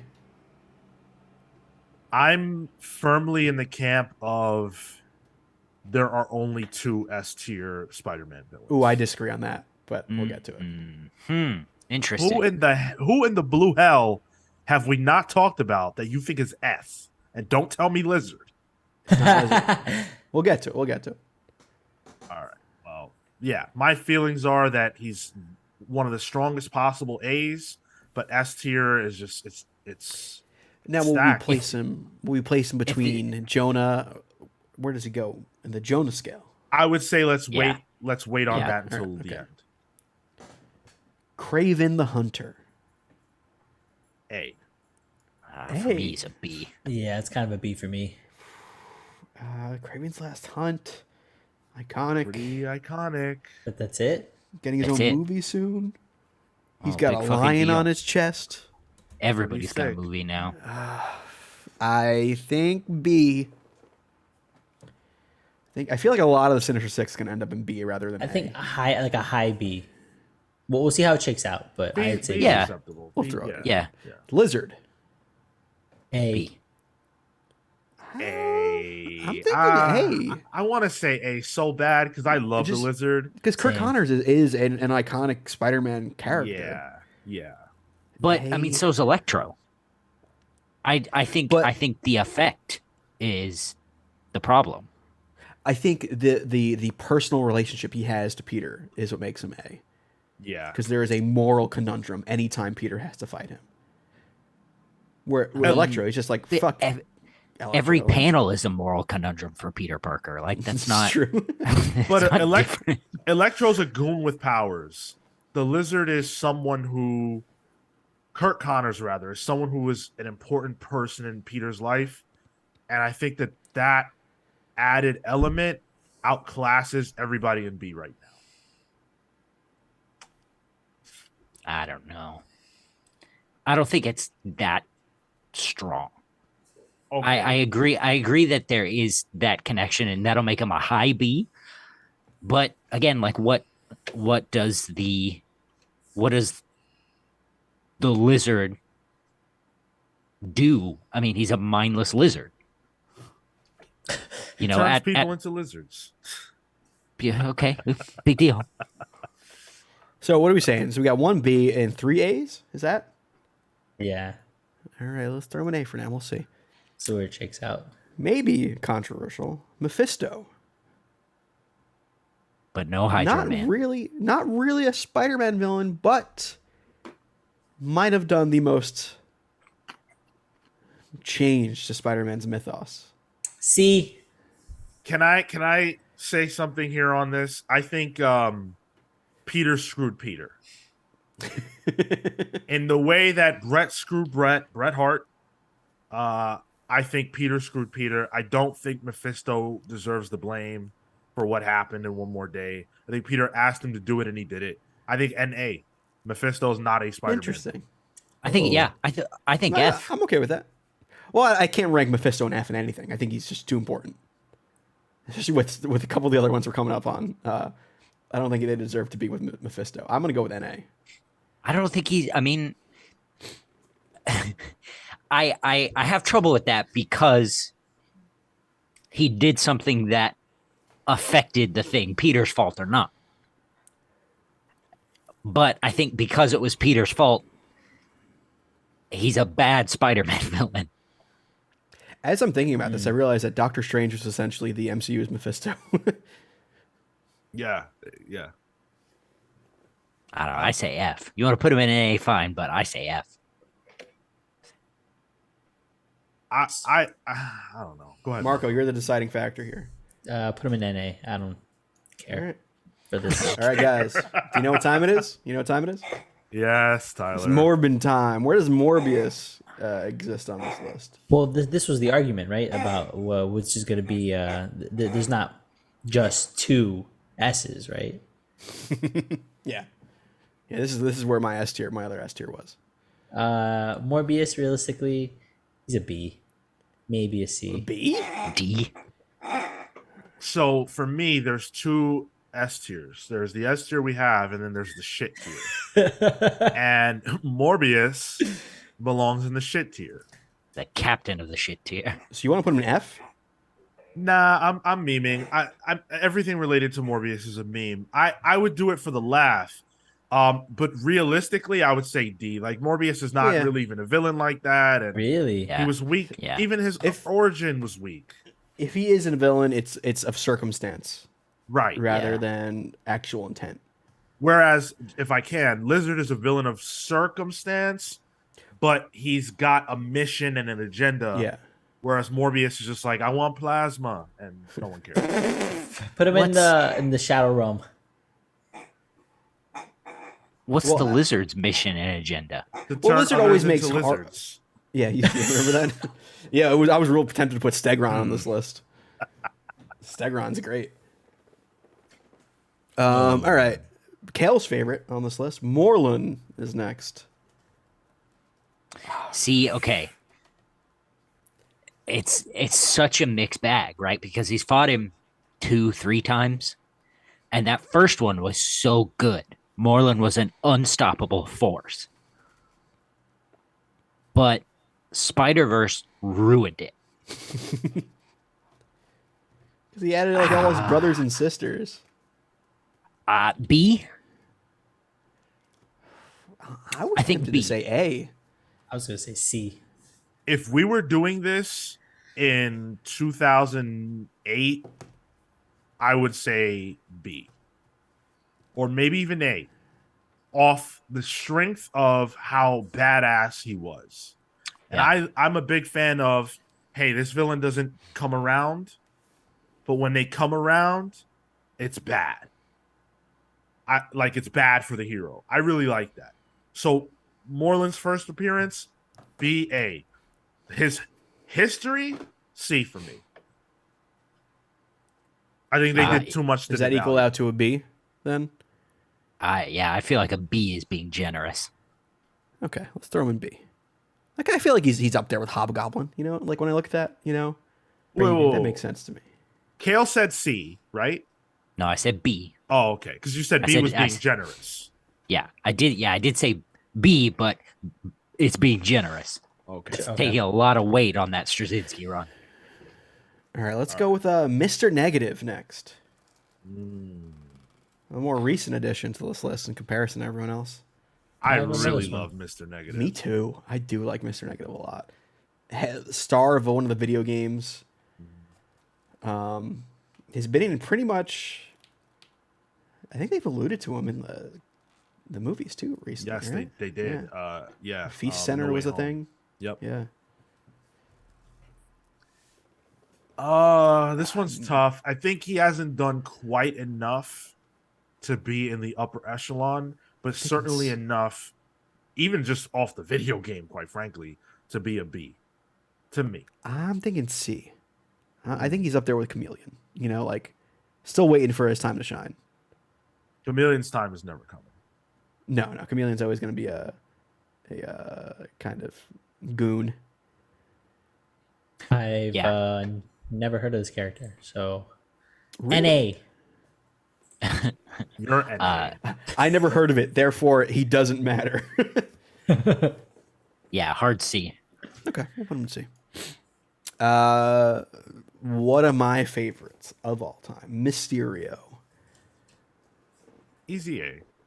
ooh, I was gonna say B. I'd say B. Really? I'm tempted. I'm Yeah. saying A too. What on the scale of J. Jonah Jameson? No, On I the mean Jamesons? I would There's put him towards levels. the end of like I think he's more like on a lizard scale. You know, See, I think he's on a Craven scale. this is the guy that Okay. opened up the Ultimate Universe and made Miles and Peter meet. Yeah. So did fucking Kingpin. And he's an A, so well, fuck, okay. I think we could argue where an A, but I feel like Mysterio is A. Especially when you look at what's coming. There's not much. A is not going to be filling out much more. I don't Also, see. Good, it Jake shouldn't be. Gyllenhaal, handsome as hell. This guy. Yeah, Did that help? Did that sway you over, Marco? that did actually it did. Okay, he did have a whole movie to himself. So Fair. Well, no, Spider-Man was in it. true. I forgot that was a Spider-Man movie. All right, Rhino is up next. B. see. C? Oof, I'm going B with this one. Rhino. Yeah. Yeah, now, by Sean's logic, D. And I mean that in the most complimentary way. He's similar. I think he's worse than Chameleon. And what we're saying with Chameleon is just a goon. Rhino is a baseball bat. He's not even a schemer. He's something you throw at a wall. Right. Literally. You know, The thing, he's though, an is- object. I feel like he's the baseball bat, though. Like, he's the guy that's always there when a book Okay, needs so- muscle. D and a half. Like, I don't see Like- how you can put Rhino, who has nothing going for him in terms of like a connection to Peter or Spider-Man or anything like overly sympathetic. There is one. Spider-Man let his wife die. Wow. On the same scale as characters like Electro, Hobgoblin, and Craven. Craven has Craven's the Last Hunt, and we're saying Fair, and Moreland. he's Okay, yeah. I mean, I barely- can go with C. I can go with C. I'll go fine. I'll concede to C. Okay. I'm gonna put him before Juggernaut, though. Kale, I would See, I- I could have done a D, but I think you put Rhino and Juggernaut in D. I think they're the exact same. We'll get to it. We'll get to it. Kane Marco, Sandman. Noted Avenger, Sandman. Is on this B. list. B. C. That's got me. I No, think you're no, biased, you know what? Marco, B. because you did mention how Spider-Man 3 is your favorite movie. Bias. I think he's the same as Rhino. I struggle with Sandman because he's got amazing powers. I think he's super cool, very classic. Again, you know, a perennial member of the Sinister Six is in 2 Spider-Man movies. That's a lot going for him.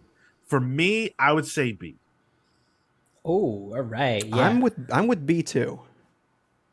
B sounds right to me. Yeah. Marco, Spider-Man 3 fan? Yeah, I said B. All right, we'll put B there. Guess we'll Quick, wait for while Kale. Kale's gone. All right, let's where does Venom go? Yeah, this list is shaping up very nicely so far. I'm very pleased. Sandman. We We, got- said Sandman was B. Come on, brother. Jesus Come on, Christ. man. It's 3 Bs. What were you saying, You F? gotta get your. You gotta get.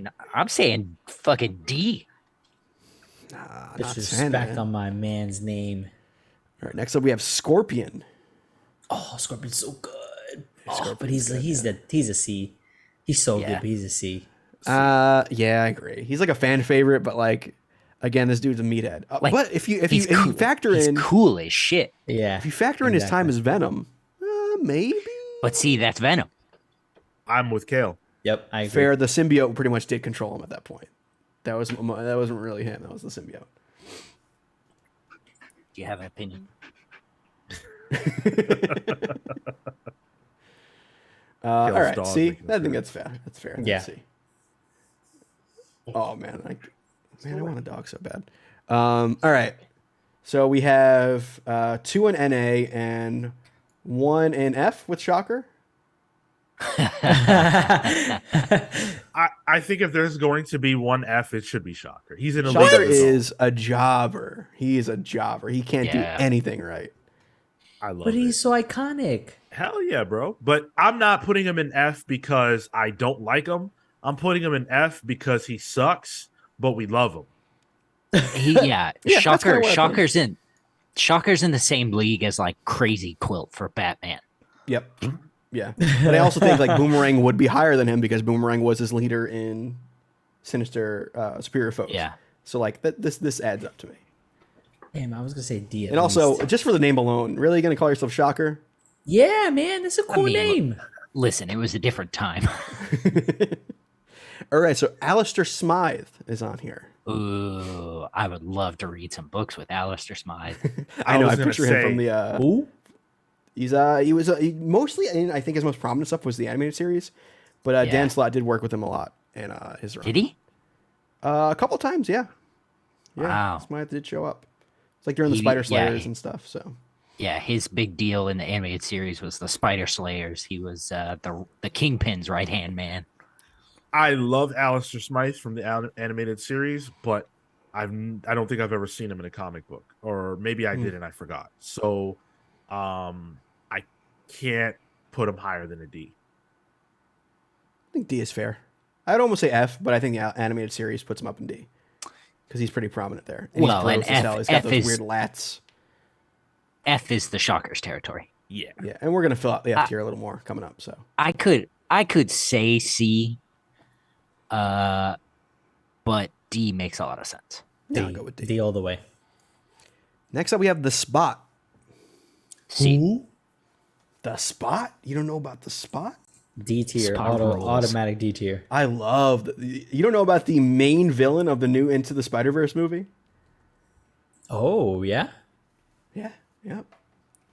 That's why never I heard threw of this him on person. here. He can make little spots like Wile E. Coyote makes, and it's like interdimensional travel in a way. And he can like put a spot up here and then punch you through the spot. You know, What? it's Oh, he's gonna be voiced by Jason Schwartzman too. yep. That's rad. Who's that? I'm pretty excited for that. He's the Gideon from Scott Pilgrim. Scott Pilgrim. He's the main bad guy. Okay. Yeah. He's a good voice actor too. You know what? All Rushmore. right, just for that, C tier. I think Spot's D for now. D. I don't think he's. I still don't think No. he's Shocker territory. Powers alone, he's a C. Yeah, I agree with that. Okay. All right. There's a really good Daredevil. I mean, it's not Spider-Man, but there's a really good Daredevil story with Spot in it. Is there? I was thinking he would be a tremendous Daredevil villain. Yes. I would it's starring argue- Mark Waid. I would it's, argue- it's Mark Waid and Paulo Rivera on art. Ooh. Yeah. I would definitely recommend argue the Spot could kill Daredevil. You can make that story. that. Oh, real trust me, easy. it gets very close to. Oh man. Just the I'll idea of you read don't know that. where it's coming from. It's really Yeah. good. Yeah. And then it gets mystical too, and it gets it's good stuff. Oh come on. So C or D with the Spot. Sean, you're the deciding factor here on Spot. I want to say C because he's cool as shit. But I like he how we really all hasn't agree how cool he done is. much. I feel like C because the I- movie's coming up. He's getting his all time. right. His time's All right. coming. All right. All right, this one was a vanity pick by me, and maybe Hydro Man could have slotted in here, but I have Swarm on this one. Swarm. Yeah, that's awesome. I Is love this the Swarm. new Harry Osborn? No, this no. is the guy who's full of sentient Nazi bees. Yeah, The dude. fuck? Yeah, he's a Nazi's consciousness that has then been inhabited by a hive of bees, and that the hive mind is a Nazi mind. What? That fucking rules. So minimum it's a wild. C. Yeah. And he was in the musical. Okay, B. Fuck it. Give me another one. We're talking He's S also tier a, for Swarm. Let's go. There was a great Ant-Man story with Swarm, I guess Swarm's I bees bet. were like running away from him, and like he went to Ant-Man for help. And Ant-Man's like, aren't you a Nazi? And he's like, never mind that. Yeah, this is C. Really, This we're gonna put cool as Swarm shit. in C? I feel like as I was cool as ready to Swarm put him is, in he should F. be in. He should be in D. I'm gonna say D. I'll agree with D. Fine. Yeah, I don't know the character. Tombstone is next. D. Kind of prominent right Hammerhead's now in there. the comics. But he's above Yeah. Hammerhead. He's way above Hammerhead. Yeah. Really? I put him in At least B, a tier maybe. above. At least. Yeah, I only know Tombstone and Hammerhead through the animated series and the recent comic stuff with Tombstone. Yeah. You've same, seen. actually. You've read the old Amazing Spider-Man, right, Kale? Not a ton of it. I mean, I started with Straczynski. Oh, okay. So and bits here and there after, nothing, only what I've been interested in. But I would give him I would put him above Chameleon, low B, high C. I'm gonna go to bat for B. I think I'm gonna say B Tombstone- too. Yeah, I think Tombstone is the best street level villain that Spider-Man has. And That's not Kingpin. that's not Yeah, not yeah. Kingpin. Yeah. Yeah, Kingpin barely counts as a street level villain. Right. All right, maybe controversial. Venom. S tier. C. My gut says S too. I think it's S.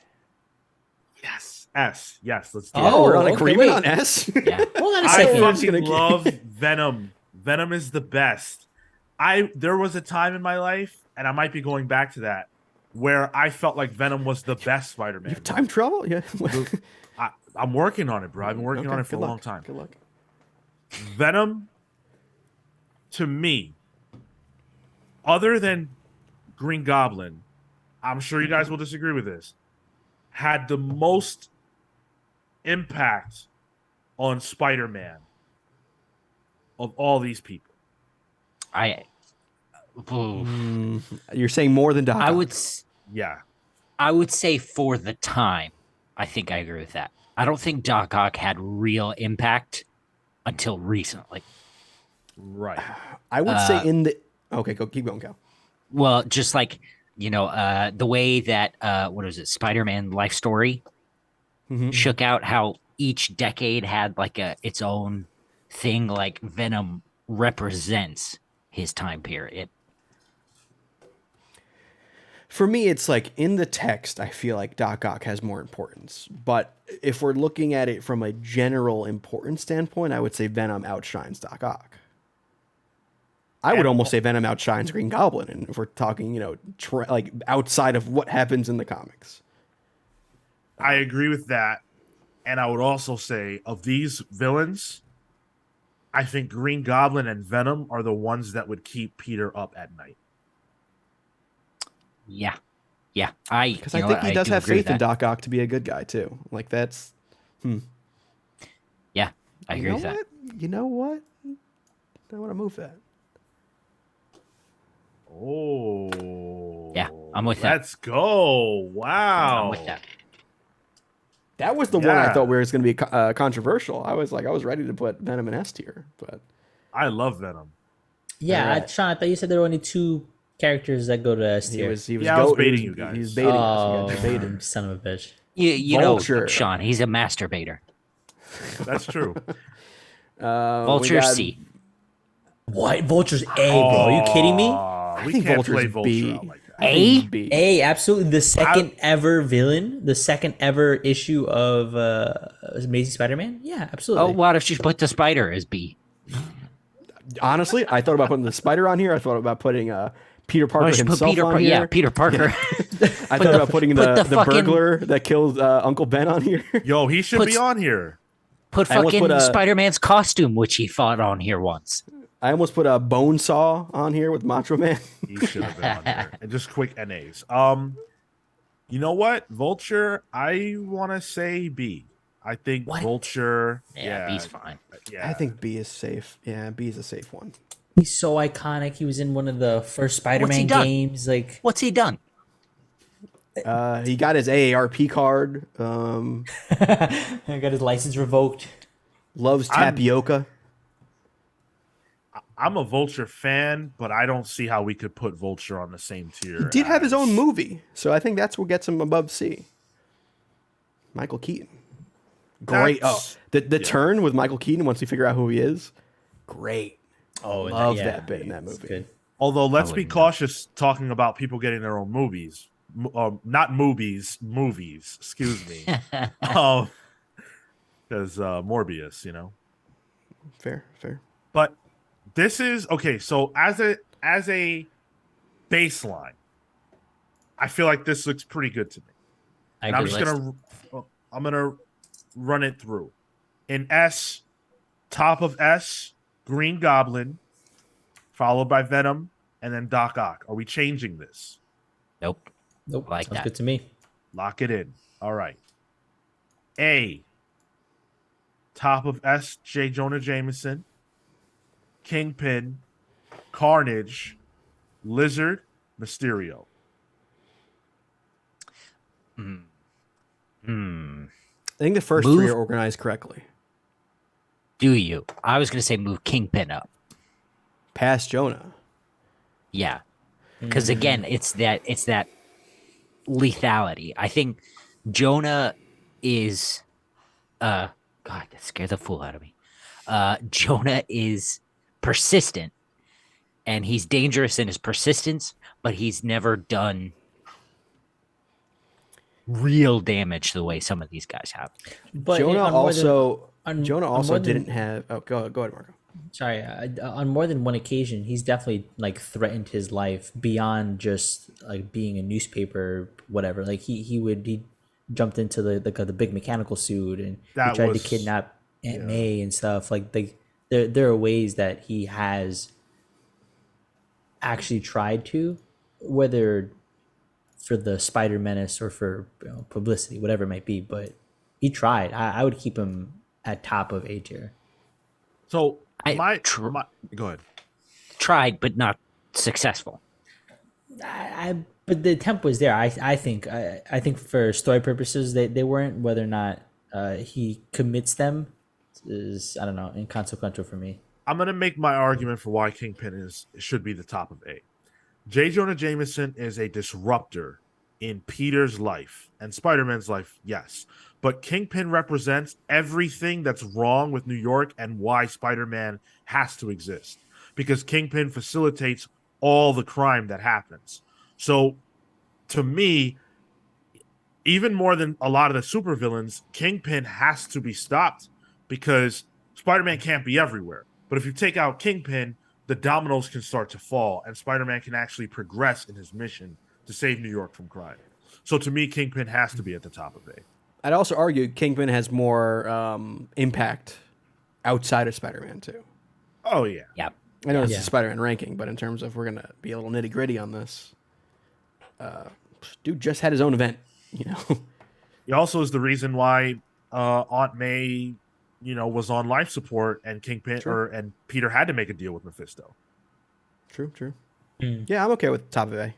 All right. Now, where do the last three land? Carnage, Lizard, Mysterio. I think they're fine like that. I think that's fine. Okay. Yeah.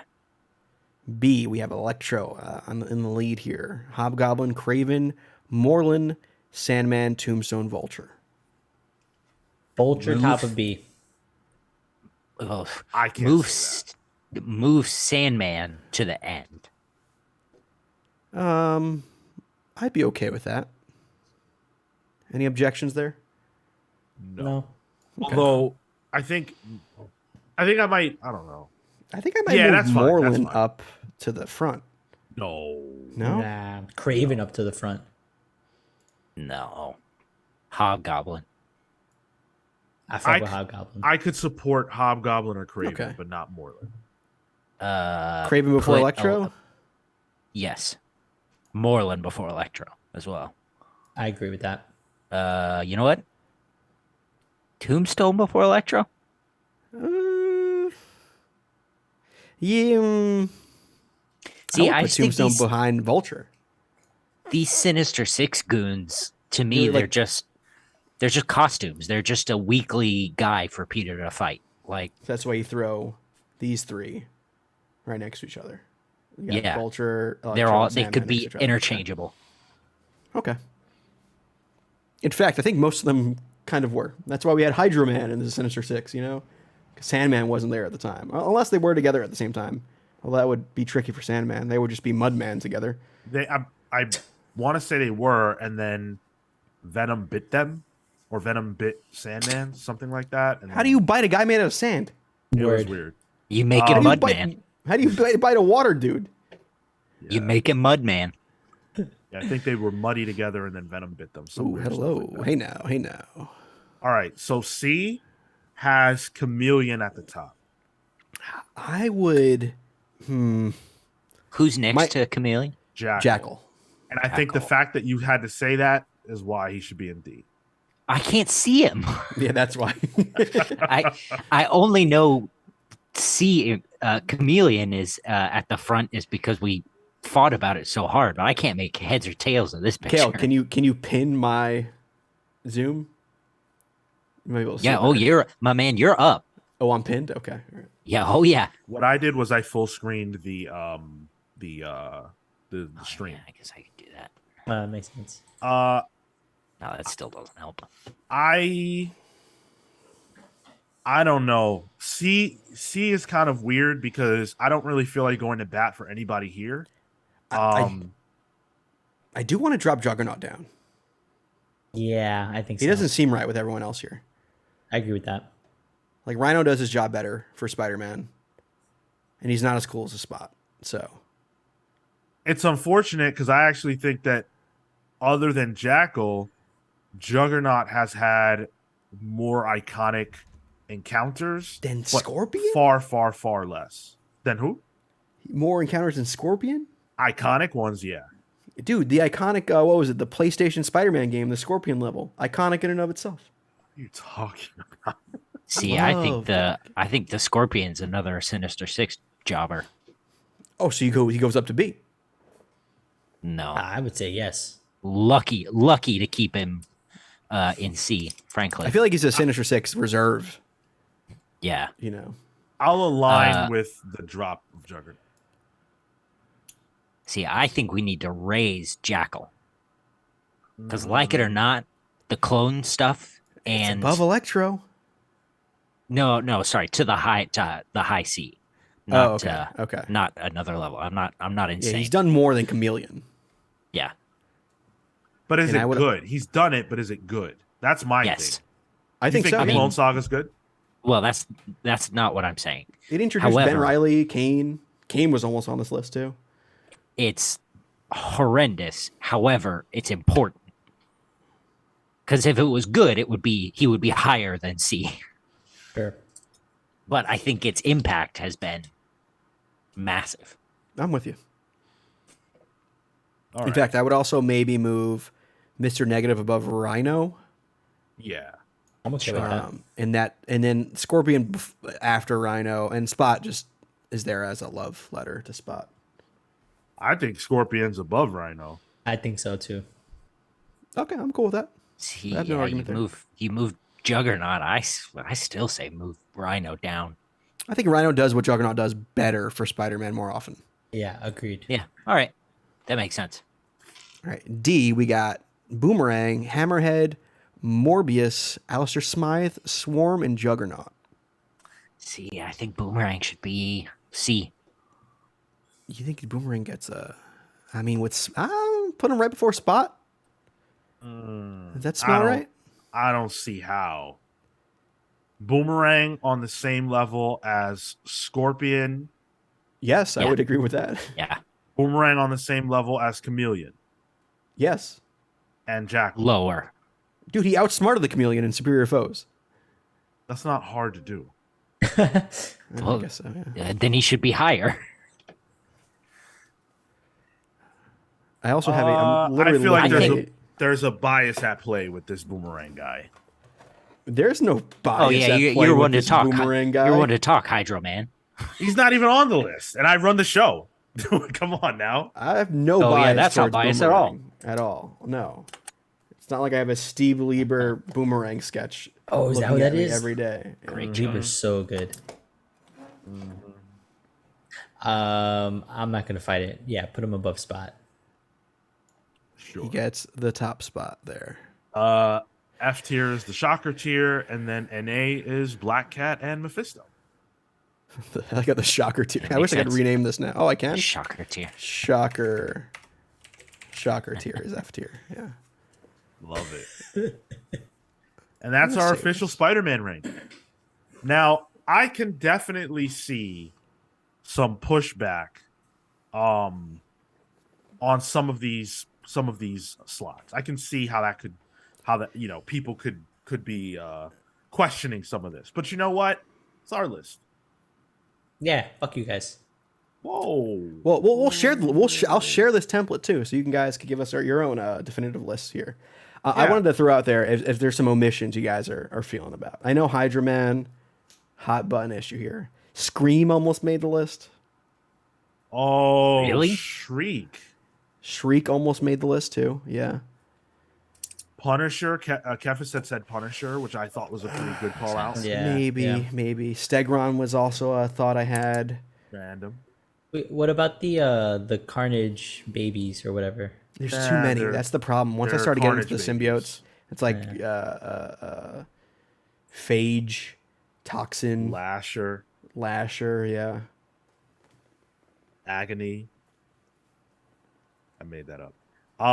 You didn't. Agony is a real thing. It was in. Okay, I guess it I was didn't in look it up. Thunderbolts this week. Remember? Oh yeah, that's right. Yeah. Duh. Yeah. So this is our list. Let us know your thoughts. Dispute it. Agree with it.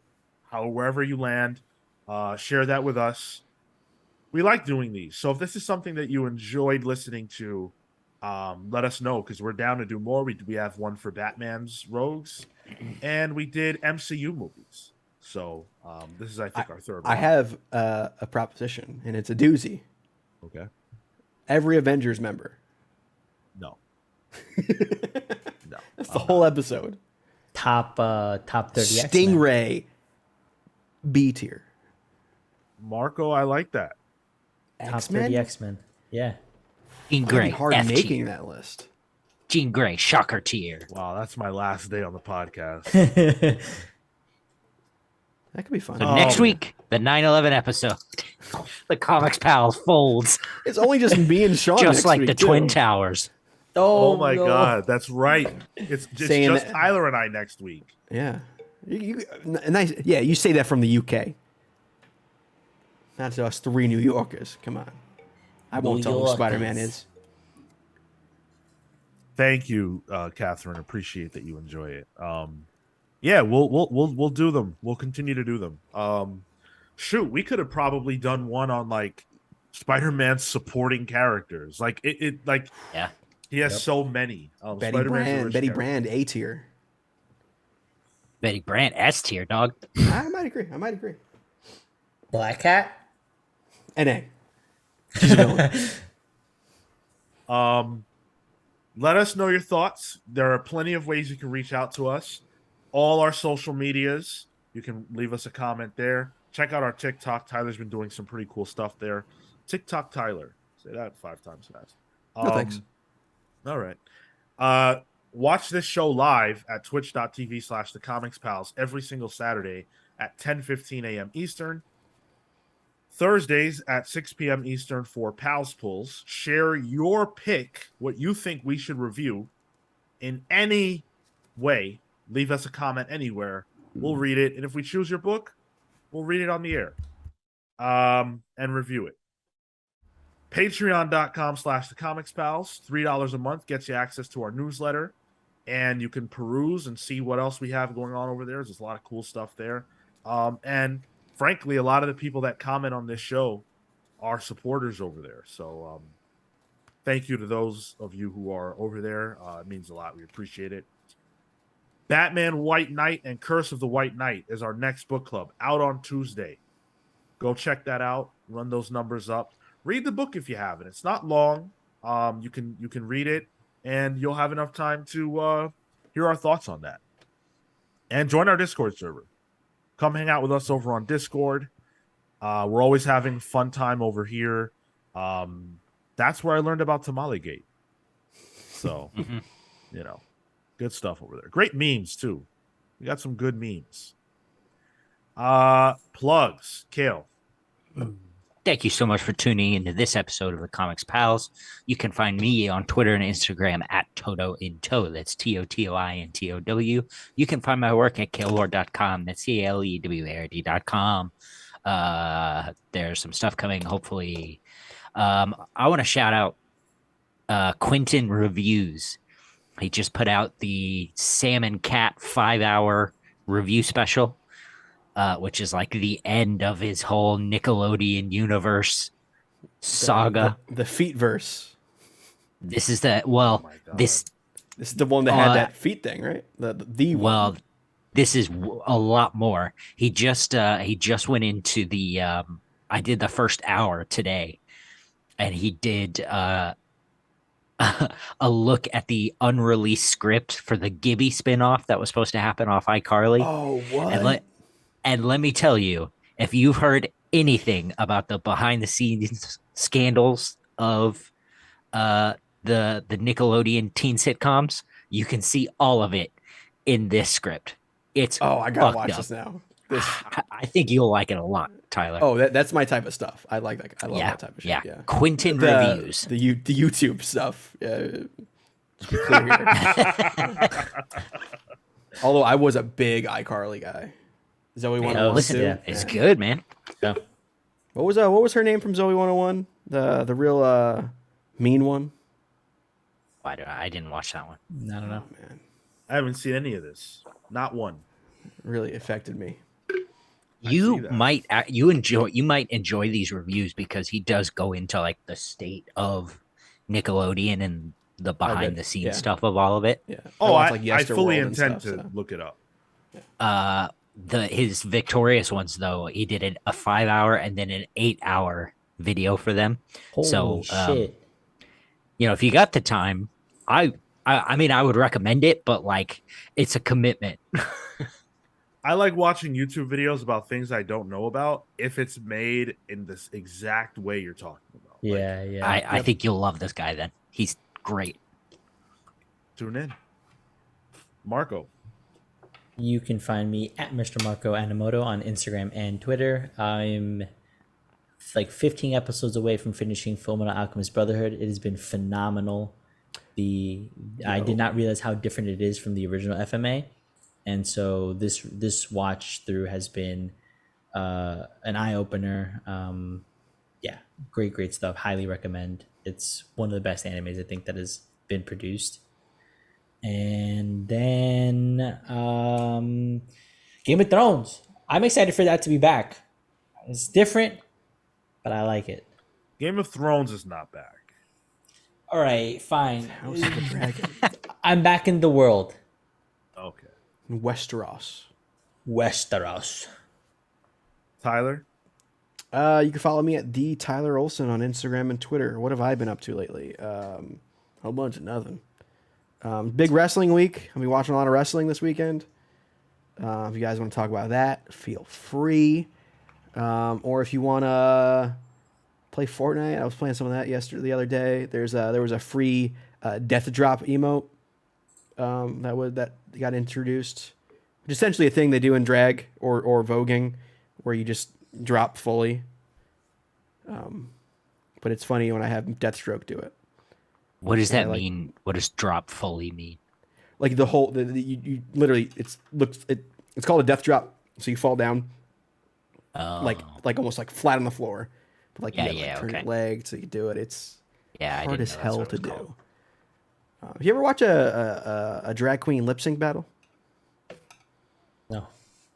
What road are you taking us down? What I like watching Drag Race. It's fun. That's the reason fine, why but... I added one to the. But no, I call him Slade Wilson. I made a TikTok about that. Oh, that's good. That's very good. That's good. That TikTok should have done more numbers, but it is what it is. As for me, I'm on Twitter and Instagram only at Sean Soapbox. I am very excited for this week's wrestling. This is the only thing that has gotten me through the week, so I'm really, really hyped. I don't mean to laugh at that, but Oh, well, it's fine. Other people do. I'm really excited for a Clash of the Castle and All 5 Out. minutes. So we are all out. Worlds Collide. Oh yeah, and Worlds Collide. Okay, Yeah, all right. I absolutely. wasn't sure if you're gonna watch. Yeah. Yeah. Yep. I will be wrestled out by Sunday night. Thank you guys so much for listening. We appreciate it as always. Until next time, we're the Comics Pals signing off. Take care, guys. See you next week.